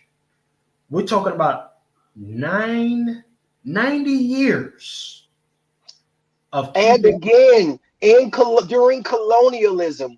But Black Americans, please stand on the fact that we built this bitch from scratch. It was nothing. It was people it was already over there. Colonial. We're talking about nations. We're talking about nation building. Listen, y'all. You think I see when I'm growing up, McGraw-Hill lied to me, making me think, oh, America's the young kid on the block. America's just young and scrappy and rich. Oh, America's just such a young country. I'm here to say to anybody on the panel, I'll even pose this to even the chat. Pick a country, any country, and look up when that country gained its independence. There's a 9 out of 10, not 6, not 7, not 8. There's a 9 out of 10 chance that country is younger than the United States of America. Italy's younger than the United States of America. Every country in Africa is younger than the United States and America. Jamaica is younger than the United States and America. Haiti is younger than the United States of America. Shout out to 1804. Dominican Republic is young. Russia is younger than the United States of America. China is younger than the United States of America. Japan is younger than the United States of America. France is younger than the United States of America. England is younger than the United States. Well, how could that be? Wasn't it the English people? Just like we need to understand the difference between race, ethnicity, and nationality, we need to understand the difference between nations, kingdoms, and empires. Come on. Oh, but they had slaves all over the place. Oh, and they had the Roman Empire. That Roman Empire ain't here no more. Them Prussians and them Russians or them what do they call them? Them Persians and all of that. They're not here no more.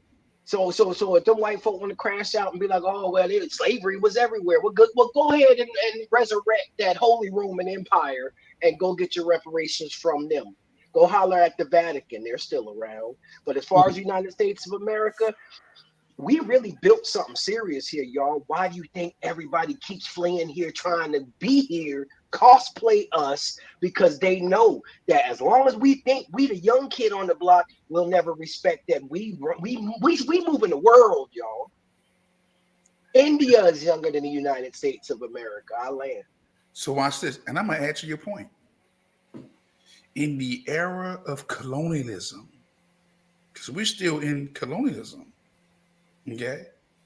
We're the oldest in the era of colonialism. We're the oldest.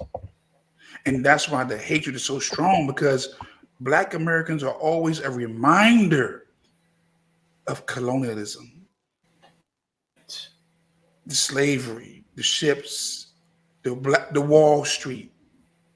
You know, when I say Wall Street, I'm not talking about your stocks and your bonds. I'm talking about your drafts, like the NFL drafts. You got brothers on a stand being measured, you know, and they've been bet on. Your bucks being measured and just hey, my brother knows when we did From the Soil on them blocks. Yeah, on the blocks. Yeah. That's the true Wall Street right there. That's the real Wall Street. The original Wall Street.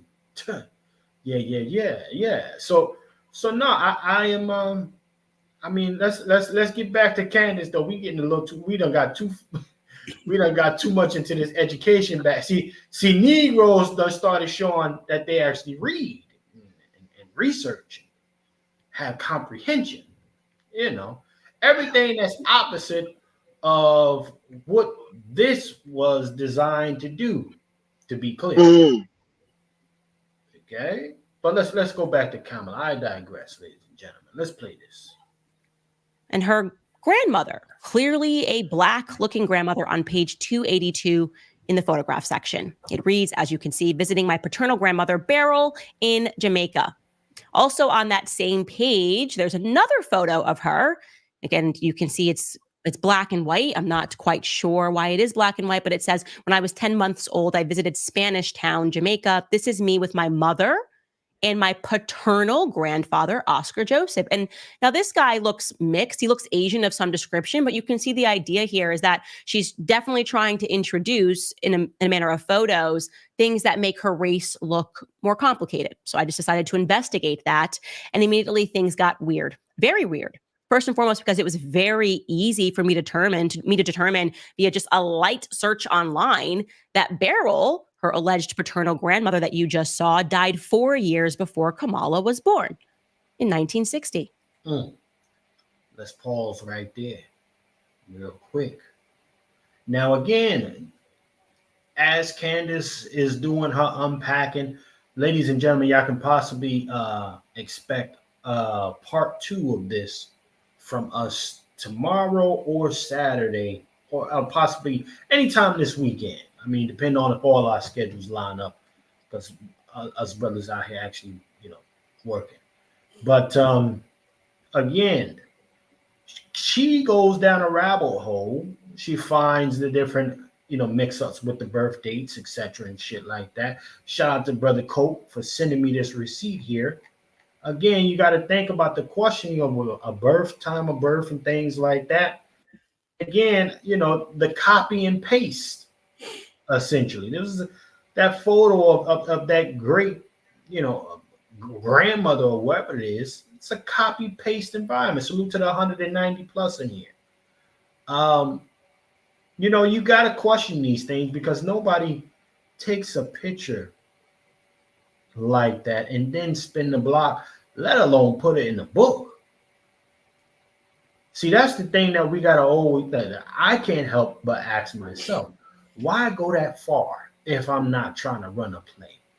Now, the old shit. Hold on, Brother Negro. Let me get this off. Let me finish this cook.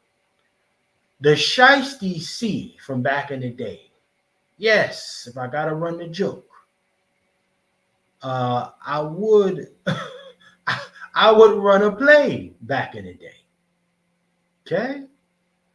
Especially the young chefs, see, if we gotta run the joke, we gotta joke. So Kamala, as an adult, is finding the benefit in running a joke. And women who aspire and don't see anything that's wrong with what she does, they're all in support of this. But go ahead, Brother Negro. You got the kitchen. Go ahead. Brother Negro, you back? Yeah. My bad. Yeah. I lost my train of thought because I'm out there moving around, so I lost my train. I'll get back to me in a second. Yes, indeed. Yes, indeed. Let's keep on playing this thing here, though. Salute to Candice Owens, though. You know, again, I think she's a piece of shit. However, this work, she's doing excellent work here. Excellent work unpacking this chick. So all things can be true at the same time. Last night, we decided to continue our research to see if we could find birth certificates and marriage certificates and death certificates, which could further signify those points. And indeed, it did. And it also raised even more questions about her genealogy. So let's go through those. Here is the birth certificate for her paternal grandmother. This is Kamala's paternal grandmother, Beryl. Okay, now you can see on this birth certificate that Beryl is spelled with an I. It's Beryl Magdalene. And you can see the reason why we know this is the correct Beryl is because the mother is listed as Iris Finnegan. Later on, we're going to show you in the book, she names Iris Finnegan as her great grandmother. So that would be Beryl's mother. So we have the right woman. Also, formerly, her maiden name is Allen. That is true. It also says here that she's born in October of 1917 in St. Anne. That's the St. Anne parish of, and again, you can see it says it is signed by Iris Finnegan. Very clearly, this is the woman that we are looking for. This is Kamala's grandmother, alleged grandmother, Beryl. It's also interesting, by the way, that it lists her great-grandmother as a seamstress because Donald Harris, Kamala's father, wrote in a 2020 piece called Reflections of a Jamaican Father, quote, Miss Iris, that again would be his grandmother, was the mother of 8 children, too, was the sweetest and gentlest person one could meet, but underneath it was a tough farming woman who ran the cane farm at Thatch Walk. Now, real quick, because we're going to get ready to wrap it down, family. We will be doing part 2 sometime over the weekend. However, I do got to ask some folks, because I know everybody in here that watches us aren't necessarily Black American. You know, so I don't understand. So I don't necessarily know the mannerisms other people identify relatives in that manner. So in the case of this one, where the father is supposedly Jamaican and Irish, and I think they got some Indian or something going on with this dude. Is it custom to refer to a relative as Miss whatever? Let me know in the community kitchen chat, family. Let me holler at you, Brother Coke. Is that, you know, and Brother Coke, I'm sure Brother Coke is a Black American, ladies and gentlemen. 8 sides. 8 sides. Salute to that. 8 sides. We're waiting on the verification on the last 2 for about a year now. We 8 sides now. Remember I said six 2 years ago. We 8 sides right now. Well, let me ask you, because you know, any of your colleagues from other backgrounds, have you ever heard them in conversation refer to a relative as Miss? Not if they are the same blood and the same ethnicity.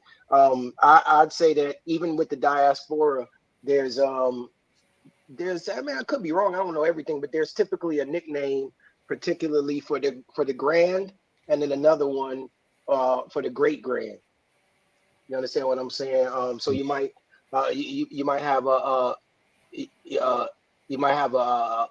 mama, and you might have a mama, and then a mima or something like that. You know what I mean? Like they just have something endearing. names.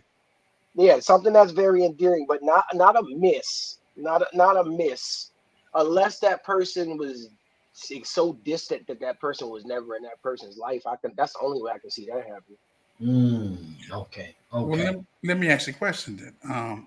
Yes, I sir. know in certain parts of the West Indies or the Caribbeans, that colorism is major. Octoroons and different shades. The Spaniards did that, Juan. That's that Spaniard colonist. It is not one boat stop away. Them Spaniards ain't do the same thing the English ain't do. But go ahead. But see, but this is what make Black Americans so unique, so rare, so exceptional. Because when you come here, you raised here, you Black. You leave this country to go to other shores, they looking at your skin tone, who you can blend in with, or you octoroon, right? You know, or you. I mean, they got different flavors, man, and they bring that here. Okay, something that's foreign to us, but not foreign to them. That's what I'm saying. We have got to stop projecting our unique Black exceptionalism onto everybody because it's too much for them to carry. Because they bring in tribal wars, tribal differences, you know, here. Well, watch this, brother. One, we the way it roll out. I mean, if we keeping it on ethnicity, Jamaica actually is a colony of Spain to start off. You know, a lot of people don't realize that, but Jamaica is a colony of Spain. And if we going off that Spanish, Las Castas, La System de Castas, that's what they used. They didn't do documentation like census and all of that. They painted pictures. They would have all of these artists go around paint pictures of what racial mixing and interbreeding should look like. You know, if you married a slave and European conquistador, that's a mulatto in that term. If you marry a slave or an indigenous person and a conquistador, that's a mestizo. You understand what I'm saying? And they yeah. And then they got 16 of them, Juan. That's the thing. Don't let that Los Lobos fool you. That's one of the classes right there. Kamala at best would be at worst would be an octoroon, at best would be a quadroon. But we don't have that. We don't do that here. Yeah, but they still have that there. Yes. They still have that there. And they bring that here, but they mask it with, look, we all need to get on the same page against Black Americans. Right. Okay, let's keep it 100. It's about resources here. Okay? Because I couldn't go there and project my exceptional Black Americanism on anybody. I could, but I wouldn't because I don't know the people. I don't know the culture. I don't know the traditions, and I'm not trying to get killed. Okay? Because me, Black like this, when I go to the Caribbean places, until I open my mouth, I look like I'm Jamaican. That's a fact. Okay? That's a fact, Brother Wolf. But when I open my mouth, he Black. Hey, let me get a scenario. Hold on, let me drop this scenario though. Check this out. I was with my lady one day. I think we was coming back off a boat or something. And you know, I called a ride to pick me up.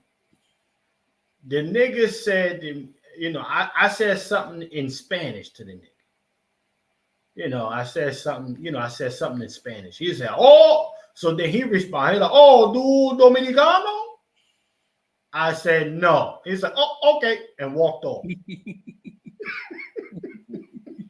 Nigga walked. that nigga walked off, got into the driver's seat, was ready to go to drop me the fuck off. It was nothing else to talk about at that point. So when you say until you open your mouth when you at the Jamaican spot. Yeah. See, it's either you open your mouth and they really know you're a tourist when they give you one of those little, if you go on a tourist spot, they give you a band. and they tell you, don't take the band off. Don't take the real band off. Right. Because everybody on the country or on the island know that you a visitor. You a guest. You something different. And it's an opportunity to hit a lick on you. Absolutely right. Me, I try to slide the band off, put it in my pocket so I can get those prices for the village. Those village right. Prices. The village price. Yeah. Don't give me no they put a target on your wrist. Yeah, they give you a band. Depending on where you go. They don't want you to leave the compound. No. So now watch this. While I'm going full circle, that we don't woke up them Latinos on it. So then what did they wind up doing? To fast forward a little bit later, you got the they brought the Irish over to the Barbados, but then all of a sudden they were bringing in mass amounts of Asian workers over into the Caribbean. Those are the ones that are what we would call the coolies. Oh, coolies a derogatory term. No. See, this is what you're doing the same thing the Italians did. I got to get on my Negro voice. You're doing the same thing you did that Italians tried to do, which is once you get here, they called you WAP because you were without papers. But I digress. No, them coolies came over, and see, that's the thing is the coolies run the Caribbean right now. They run the yardies. The coolies run the yard boys. The same ones they brought over for labor to hopefully replace the slaves, which they couldn't still. But them coolies did some back-breaking labor, but they were slaves and they got paid. And you fast forward to today, the few that's still around is they blended in with the existing people who were there. And then the ones that had the right blood and lineage become the ones that run the Caribbean now. Shout out to the president of Trinidad and Tobago with her coolie ass being the president. And that's why I got to be careful, folks. Somebody would say, "Oh, they from Trinidad. They got to be black." The president's Indian. The richest Haitian in Haiti is Coolie Jew. Make that make sense. Make that make sense. This Haiti. So why am I bringing it up? Because this is who Kamala descends from. These coolies. Some of them. You see me threading the needle on some. Yes, some of them were able to own slaves. Well, her family did. Exactly. And they named the town Browntown after her family. And that's how the Irish get slipped in there too, as well. Like, folks need to understand what happened to us is different than what happened that one boat stop away. It's very intricate and detailed. And if you don't understand what was going on down in that Caribbean, they'll slide right up here. And you remember Men in Black One when he put the light up and said, "Now everything's erased." We're doing that to people when they come over here. We're helping out. We're helping the situation out. Hey, family, I got a question. Why is she not viewed as a swarthy white person? Why are they trying to push her as a black person when her genetics is completely something different? Like didn't Ben Franklin, wasn't one of them forefathers said beware of the swarthy white folks or something of that, some sort of whatnot? I don't know the exact quote. I don't know the exact quote. But it was something to that effect that Ben Franklin had a beef with these guys. He did. Hold on, brother Negro. Let me make it more simple so Cass can come up to speed. Let's simplify it in real time. Look what happened to your man Patrick Mahomes. Huh? Look at his father. Then the mother. And now they gave birth to a little Patrick Becky. And now look at that little kid. Damn near ice cold white. But these is Oreos. These are the definition of Oreos, and you're looking at only 2 generations to get this shit cleaned up. And out of that's all it takes now is 2. Who Brother Negro is referring to is that they had that beef with was, and you're right. So you had the there wasn't really swarthies coming in at that time you're talking about, because they would, if you weren't just pure Aryan or Anglo or Anglos, of yeah. the Anglos or of the Saxon of them Germanic tribes. You had to be Anglo or Saxon, and that's really what they was doing. They was kicking over white folk to come over here who were protesting Protestants. They were protesting Catholicism, and they just sent over the people who considered themselves Christian over here. But the one caveat is they had to be pure blood of Anglo and or Saxon. So what you're talking about is this group called the Melungeons. Shout out to Abraham Lincoln, who was a Melungeon. No, go Yeah, ahead. yeah. The Melungeons. It's weird. They're like a mixture of like you got some dark-skinned Europeans mixed in with Portuguese mixed in with a little bit of Moor and all of this stuff. And the first thing they did when they got to Americas was run up in them Nar Hills and the Appalachians. And the Melungeons, they're still around today. And when you look at their family, I mean, it's every shade from pink toe all the way through. I wouldn't say dark black, but nah. I mean, there's some dark melanin up in there. You understand what I'm saying? And they live up in the hills. Nobody ever talks to them. You think the Mormons is silent in this country? The Melungeons, they're the ones that spawned Abraham Lincoln. Now, here's the thing, though, Negro. Why we not waking up them swarthy Europeans or them swarthy clear folk that come over is because a lot of Black Americans still don't even comprehend them Negropeans. Hey, wait, we're missing one. You can point to that kid Logic. That kid Logic. He liked to say the word Negro and the N word and whatnot. And I damn near thought this guy was a full ass cracker. I'm just gonna keep it at full stack. I thought he was a white boy. I thought he was a white boy. So that's just some of the examples. The reason why I'm just throwing that out there.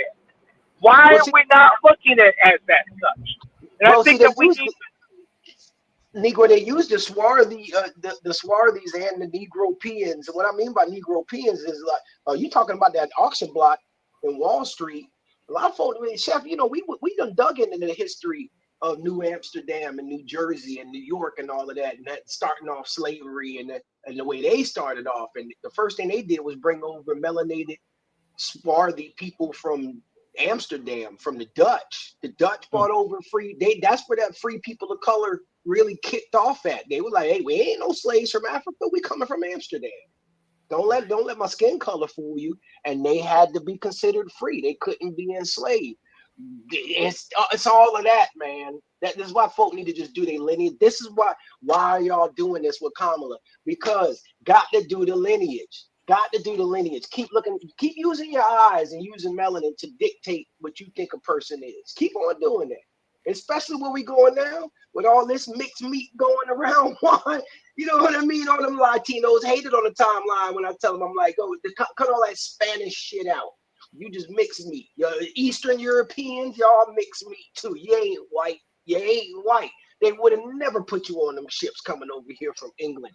But now we got a whole bunch of Eastern Europeans coming over. We got a bunch of Asians coming over. And they're all people of color, though. They're all people of color. If only to understand this, man. Melanin, melanin is global, and we don't have to accept all of it. Right. And all those people or colors are against the American Negro and Black American people, like straight up. That's just some of the things I've been observing from that whole sector, and that was the reason why I was bringing up this whole swarthy, white-skinned individuals. You got Nikki Haley running around. That's another one of these swarthy white folks who's an Indian. No, she's a person of color, Negro. She's a person of color. Nikki Haley's a person of color. No, Nikki Haley presents herself as a white woman. She even has it on her paperwork or her driver's license, allegedly, and stuff like. She signs paperwork as a white person. Well, isn't that See, this is forgery. Wait, hold on, Negro. Hold on. Isn't that on Kamala's alleged forgery? Alleged forgery. No, well, isn't Kamala's mother presented as a Caucasian woman? Isn't Kamala's mother presented as a Caucasian? That's what she wrote on the birth certificate. Back. Hey, let me play a little bit more. We're gonna get ready to shut this thing down. Salute to everybody that's in here, man. Can we get for the last 5 minutes? Can we get some more likes up in here? We got what 190 in here. Yeah, 190 of y'all up in here and climbing. Salute to everybody that's in here. Can you get the likes up? Can you get the dislikes up? Before you go there, let's deal with Kamala Harris' favorite quote about, and I think this is about people. Hold on. Are you referring to this one? To what can be unburdened by what has been? Yes. What can be unburdened by what has been? Her favorite quote. And we hear it all the time, but we didn't ask the question, what do you really mean? What do you really mean by what can be unburdened by what has been? Who has been the burden? Come on, bring it home. Who has been the burden, the scar on this nation since its inception? They have to undo that burden. Have to undo this burden by bringing them what? Look, we talking about Patrick Mahomes and the mixed culture, brother. We're about to become one big jambalaya. Mix is gonna be what mix is in. Talking about Black American, man. Mixed folks are going to be identify themselves as I'm mixed. Well, wait a minute there, Juan. No, speaking of which, right before this broadcast actually started, that white supremacist, that mixed meat supremacist Andrew Tate was went live, had a live stream with Myron and Nick Fuentes, and all of the wannabe supremacists were on deck. And what's happened, the whole thing is flipped, one. I couldn't believe what I was hearing, and I came up in here. They were standing 10 toes down on why is it that non-white people are stomping for white supremacy harder than white people are. Maybe you should lose your country. Because I think the country's going to go to people like me. See, I'm mixed, so I don't really have a dog in the fight, and I'm questioning why am I even sticking up for all of these white folk. Right, Nick Fuentes, you Mexican. And they were standing on their ethnicity of not being white, but not being black. This is right before we got on this podcast. And that man said, and I quote, he said, I kind of love being black and white because the thing is, we got to hold that L of Andrew Tate too because his daddy is Black American. Golly. And that man said straight up, he said, I'm black in jail, but I'm white in front of the judge. He said it unapologetically too, and everybody agreed on that damn call. So yeah, Juan, you're correct, sir. You're correct. They passing out L's to white, but they like you keep talking about them small hats, but you don't do anything about it. I'm like, oh wow.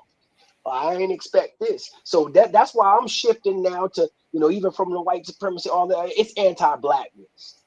It's anti-blackness because it's too much melanin that's coming after Black America for it not to be just anti-black. Look, I don't know what all of you is suspects to me, no matter what your skin shade and your melanin is, because these folk are happy being the second fiddle. They happy being the first loser, Juan. They happy. That's what number 2 is. They happy being first loser. Well, watch this. I think Sister Star said it best. She said, "We are the bastard children of America, right?"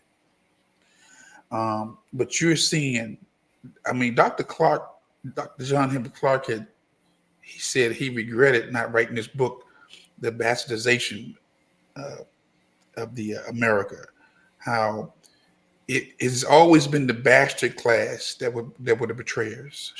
That's deep. The bastards. We don't talk about the bastard childs, the bastard civilization, the bastard traitors, because here it is. We have children in mixed relationships, and they don't know what they're loyal. They don't know who they're loyal to. Am I loyal to my my white side, my black side, my Asian side, my Latino side, because a bastard is not just black and white in our culture.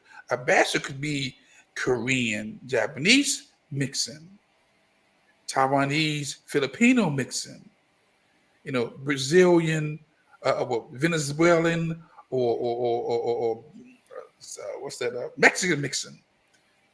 You consider them a mutt or a bastard. But it's always that mulatto bastard class who have been some of the greatest betrayers. It's a tough pill to swallow, but just on the history, man, the Andrew Tates, the Sneakos. Yup, he was on the call with him. Okay. Got a lot of folks out here who are bastards. And they bought up Candice. You understand? And one, real quick though, touching on that mulatto that you mentioned, this is why it is not just one boat stop away. See, with those Las Castas that the Spaniards, them Spanish conquistadors threw that mulatto term on, that was anybody mixed with a European conquistador Spaniard. That's what they consider mulatto. Anybody mixed with a European conquistador Spaniard, because the goal is to improve the race going in that direction, right? And so here's the thing, though, Juan. In America, check the census, y'all. The Google search term you're looking for is what the census actually calls us over time. You look up that phrase, you're going to get a chart, a graph. You're going to see every single categorization that the census has put on its people in here. And I'm here to tell you, it's just one line that goes from 1790, which is the first census that they burned. I wonder what was on that. We'll never find out. From 1790 to today, you see a straight line that just says white. Well, watch this. What was on that was the Casual Killing Act that I just posted in the chat. And see, Juan, what they call mulatto in America is anybody mixed with black. Yes. You want to? Oh, you feeling me, Juan? Please wake that up, because a lot of folks need to understand. Oh, I don't want to be called black. We ain't called black. Black been on the census since 1790. Damn it. Again, I just think that we're in that embryo, that infant stage where we're beginning to reclaim what has been surrendered. What has been what has been surrendered, what has been unburdened. Look here. When I tell y'all Kamala, I believe her, man. Kamala is getting this thing right. What can be unburdened by what has been? Hold on, Wolf. What you mean? Let me give it. What you mean? Look, man, a broken clock is still right twice out the day. Family, if y'all in the chat, do you agree with Brother Juan J. Johnson? Sure, number one. Sure, number one. Actually, if you can find a wolf emoji, put a wolf emoji in the chat, family. I'm calling cap on Brother Juan. Call cap. Okay. Listen. I can't. Listen. Who has been the greatest burden in this country as a people? Burden or burden? The white man, because he hasn't paid us what's owed. Black Americans. Every time they see, remember, we are the children of chattel slavery. We was never supposed to be free. Like I said, the last broadcast, we were supposed to be perpetual slaves. Again, put it up, because I want everybody to get this book. Wow, shameless plug. Shameless plug. Well, hold on, Brother Juan. Yeah. I'm going to raise you one. Okay? Raise me too. Sure. Let me raise you one. Wow. Yes. The Casual Killing Act was a law passed in Virginia in 1669, but they got us getting here in 1619. Okay? That removed criminal penalties for enslavers who killed enslaved people who resisted authority. The law stated that if any enslaved person died while being corrected by their master or resisting their master, their death was not considered a felony. The law was justified on the basis that the obstinacy of many enslaved people cannot be suppressed by other than violent practices or motives. That's wild. They put a law on the book to justify killing our black asses. Say this again. They put a law on the book that justified killing black people. Made it. What they say? I said they made them innocent. You can kill them. The reason why you put a law out there because it was too much killing going on. Exactly. It wasn't one killing or two. They was doing some major. They was killing babies, killing the women, the men. White women was going in a rage. You're sleeping with the help? That nigga? That Negro? And they had to put a law in place to find white society innocent. The Casual Killing Act of 1669. And remember again, they got us being here 1619. So 29, 39, 49, 59, 69. 50 years after our so-called arriving here, although we was here before then, they had to put a law on the book that says we got to stop having our people killing our slaves. Listen. Well, not only did they do that, Chef C, if you don't mind quickly, they say a picture's worth 1,000 words. I dropped something in the chat for you. If you don't mind bringing that up real quick, sir, I'd appreciate that. Bring it up to speed, okay? Somebody hit the dislike for me. Hit the dislike. Hit the dislike. Hit the dislike for me doing the Googles for you. Now, before you even zoom in on this, Chef, Juan, you notice something about this image? Now it's a timeline that starts in 1790 and goes all the way through to today. Do you see the massive amount of all of these POCs that they're adding? Come on. Do you see a blue bar at the top that is unchanged from 1790 to today, Juan? Do you see that? That's white folk. Gotta make it bigger. Yeah. But you see all of those different colors and stuff underneath it. It's growing exponentially in the number of categorizations of non-white people that the United States is doing.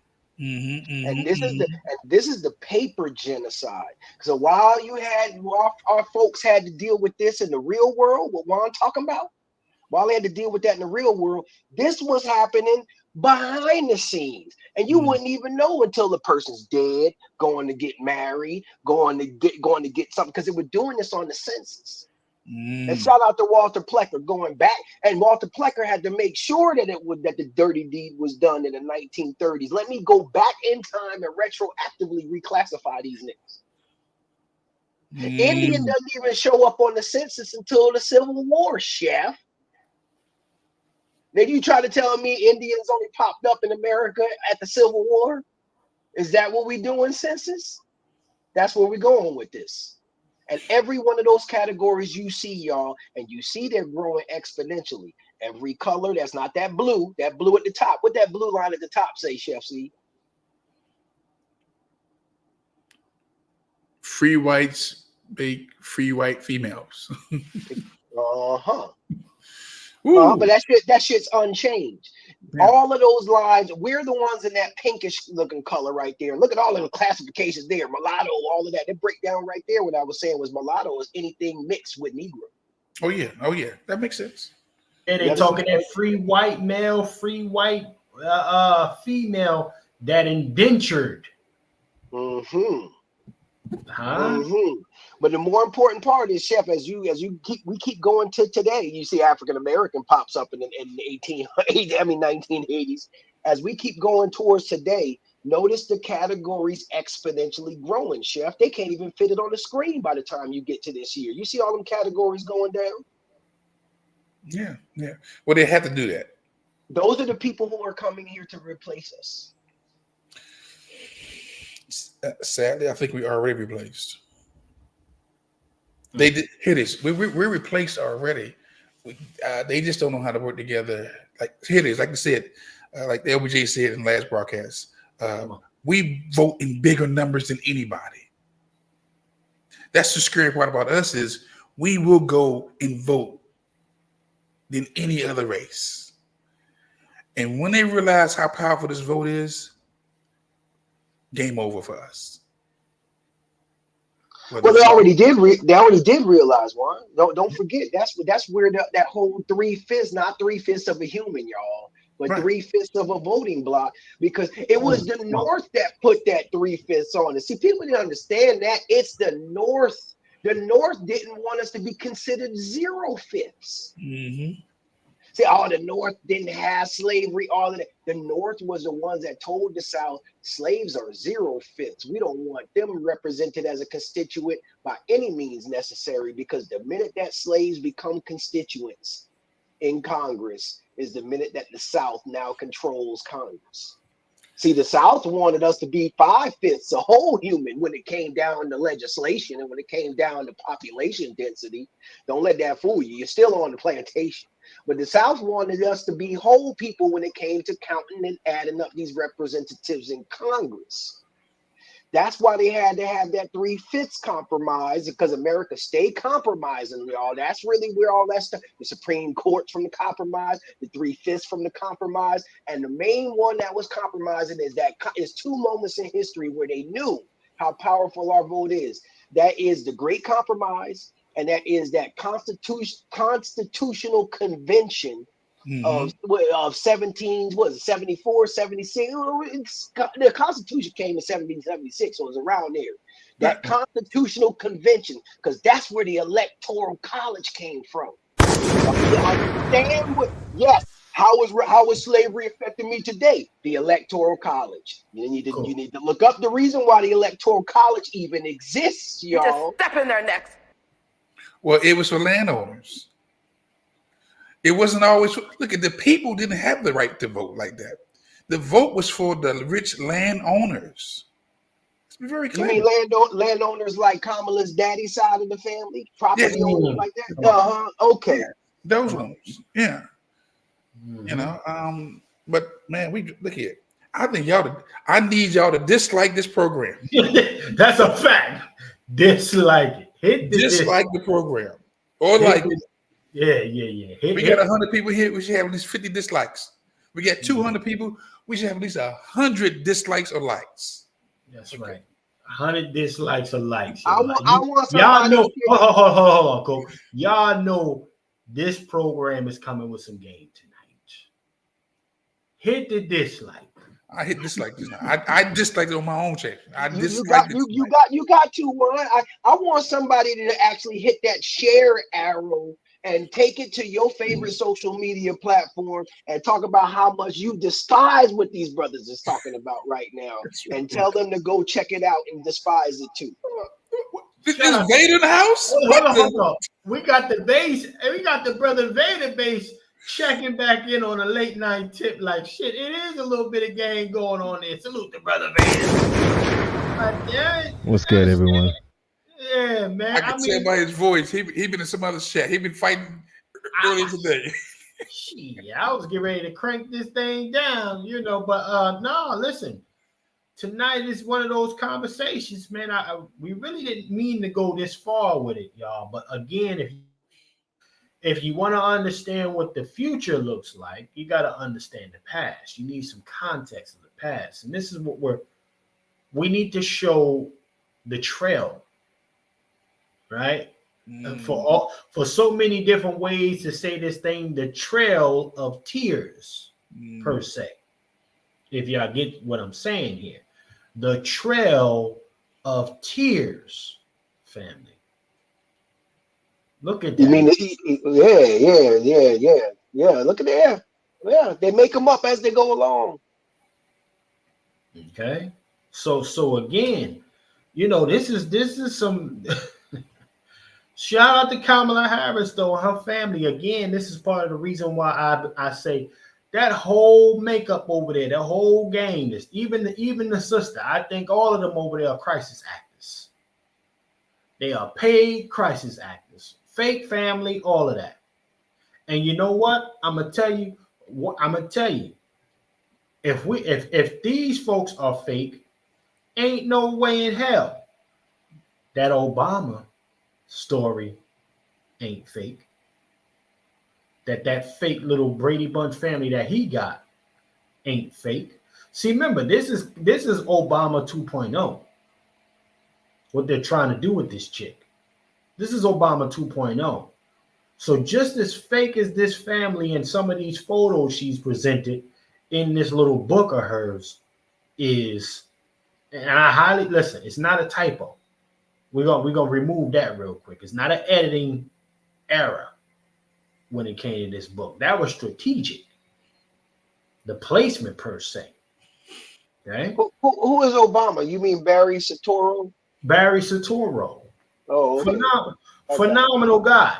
You know, charismatic. You know, some of the Black American mannerisms. Yeah. Barry Soetoro. You know, the guy who also magically made made his chef disappear. Yeah. Okay. So when I noticed going on that on the conversations as I was coming in, because this is a hot topic here, Chef, is that there's a lot of what I'm seeing that's it's unfortunate, but I'm seeing folk that are going at Candice, who to me she's blacker than Kamala. I'm careful with Candice, but they're going at her to defend this Cooley. And it's just fascinating to me. They're standing on the how dare you go after a black woman type of thing. But as we clearly see with Janet, they don't care about whether or not they're going for a black woman as long as that black woman talking like they need her to talk. But Coke, I said earlier that truth is truth no matter who speaks it. Truth don't have a color. Truth is not black. Truth ain't white. Truth ain't brown, it ain't red, it ain't yellow. Truth ain't truth because Jesus said it. It ain't truth because Muhammad said it. Truth is just truth because it stands on its own. Truth don't have a color. If a person's speaking the truth, just accept the truth. She's speaking some truth on Kamala. And Kamala can't respond because she knows she's being exposed. Let me tell you something. Let somebody come at me with some bull. You will get a cease and desist letter real quick from my lawyer, and I will sue you. She's not suing Judge Joe Brown. She ain't suing nobody. You know why? Because she built her foundation on a lie. So she have the dogs out there defending her, and they don't care about the truth because they dogs. And you know what a dog? You know what you do with a wild dog? You put it down. Because they won't stop until they ate the whole carcass. And we are like carcasses to these dogs, man. Because once their person gets in, they already been feeding on you. They're going to continue to feed on you. Again, truth is just truth no matter who says it. We need to start putting a color on truth. Truth ain't got no damn color. And truth ain't truth because I got to keep saying the religious piece because truth was truth before Muhammad said something.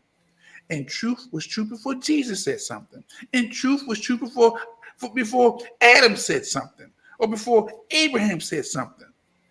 Truth is just the truth. And we need to stand on truth. Come on. Stand on truth. I mean, but listen. No buts. Hey, Chef, can I talk about that picture I sent you? Go ahead. Yeah, I said this. This is my response to Brother Chef when he said, "What is the future?" That picture right there is all the melanated children that look like Black American children that hide amongst with your children. That's what they all look like. Some of them look like us, some of them don't. And they come in so many different shades. textures with the hair, everything. That's the prime example of what our children going to have to compete against in the future. That right there. That's the reality that I see. And the answer to your question, what is the future of these melanated type of people if they still want to be here in America while things is going down? So that's what it looks like visually. Well, the Afro Asian, Afro Latino, the Afro And Any. you peep how they treat the black ones, just the regular black, black American. They got him hiding his face. They got them all in a bad position, but they got all the other ethnic groups, prime center real estate. But this is why this conversation is important, because we're being erased in plain sight. And they're not hiding that they're trying to erase the authentic, indigenous, exceptional Black American. Keep it 100. This is why these conversations are being had, and this is why we got to stand 10 toes, 8 fingers, 2 thumbs down. Okay? Because if we don't reclaim our authentic, exceptional Black Americanism, then the POCs are going to take it over. I mean that. Well, I'll say this, gentlemen. Ladies and gentlemen, we're going to get ready to shut this thing down. I know Brother Vader just tapped in, but it's 3 hours and some change. But let him say something. Yeah. I mean, listen. I see all the graphic arts you got on the screen now, Brother Vader. Is the podcast ready to go, sir? Is that what you're saying there with the Vader? I'm podcast ready. I'm podcast ready. I've been engaging in some of the current events, current topics, yes, and relating to how the base app helps gets us socially organized. Everything from seeing where these sundown towns are and how you can avoid them, mapping them out yourself and contributing to the database, letting everyone know where Black businesses are, being able to communicate through tragedies like what's going on in Colorado, being able to let your neighbors know that you have a safe apartment, if you know what that means, that your apartment has home defense, right? And what other people in your community are home defended. So I've been relating all the topics of the day to how the base app can help you communicate with our own people. And check me out, check out some of the videos, and I'm gonna keep it going, and hopefully get to a point where I'm almost podcasting every day.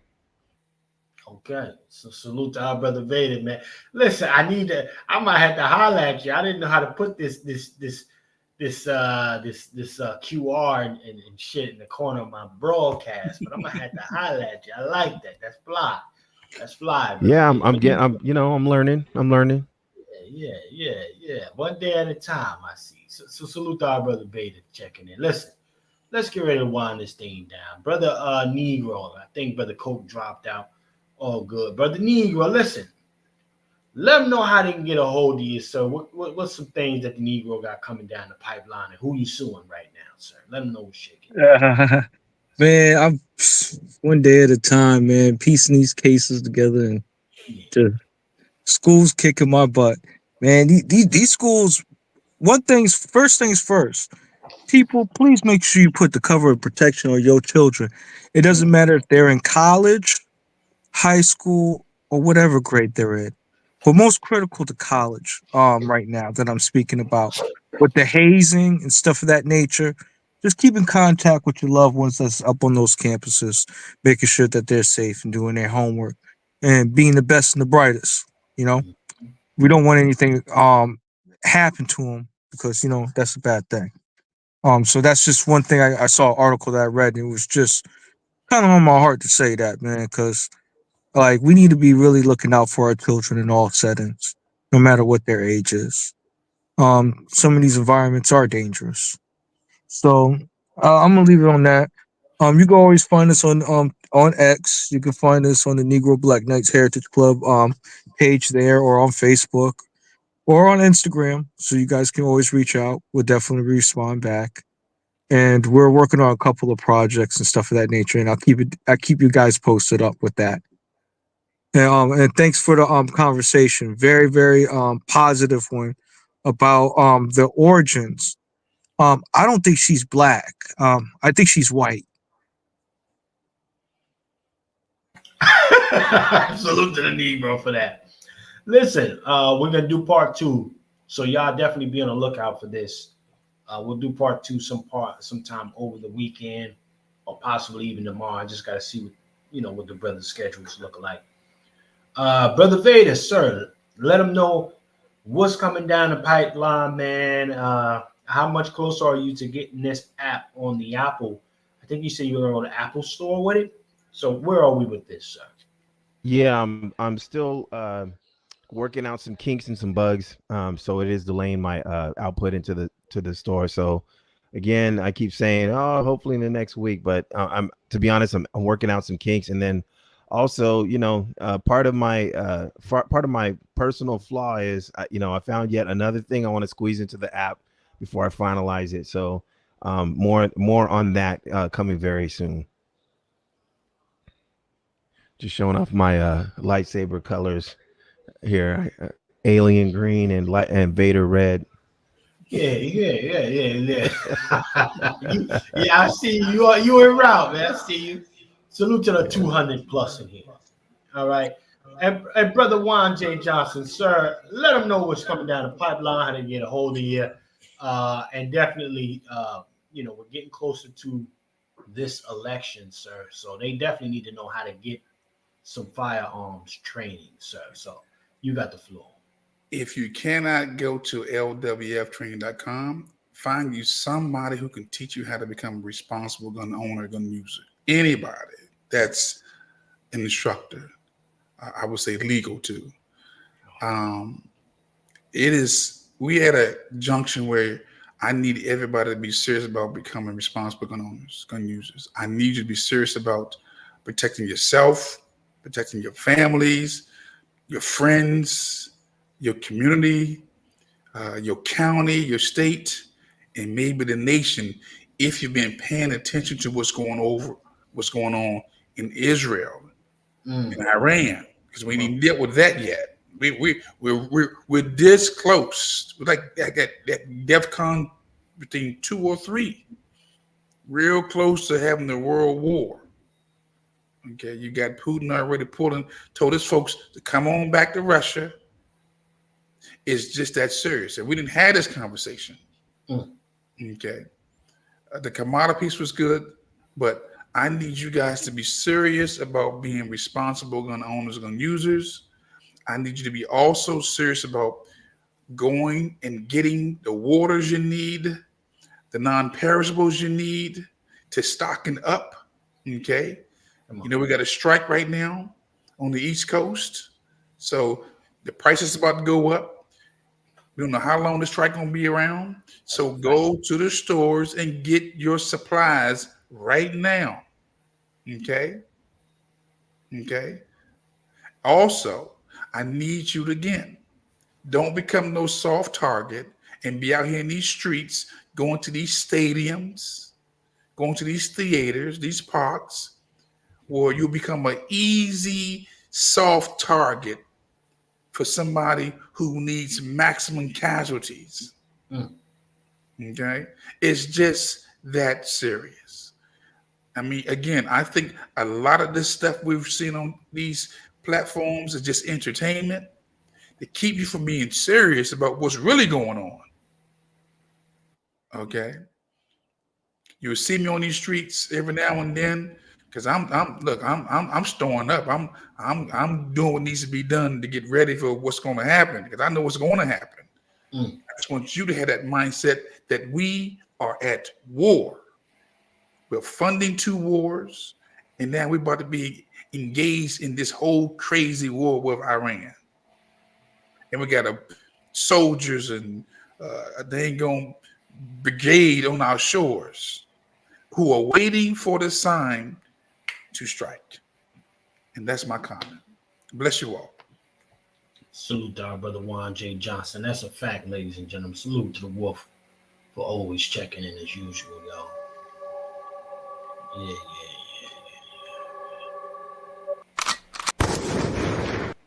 Yes, indeed, ladies and gentlemen. I will say this. We're in a very interesting place as a people, ladies and gentlemen.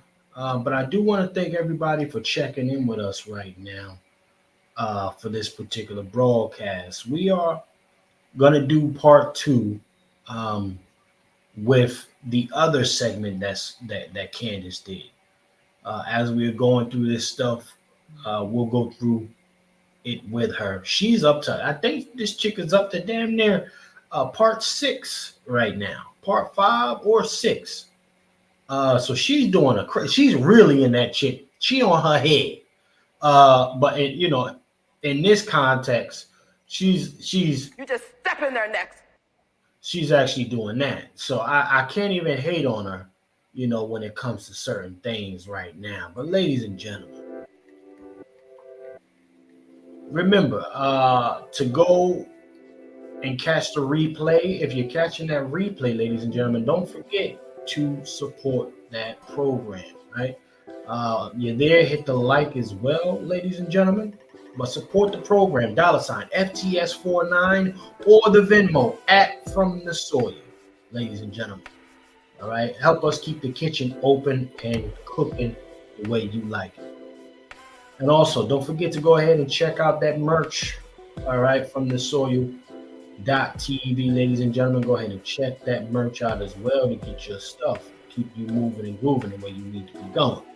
You understand me? So, also, I want y'all, ladies and gentlemen, to be on the lookout. I will be releasing either tomorrow or Saturday just a little preview of the Patreon. Okay, we got our cooking series that's going to be coming out for y'all live. So it'll be some live interaction with me on Patreon, only Patreon.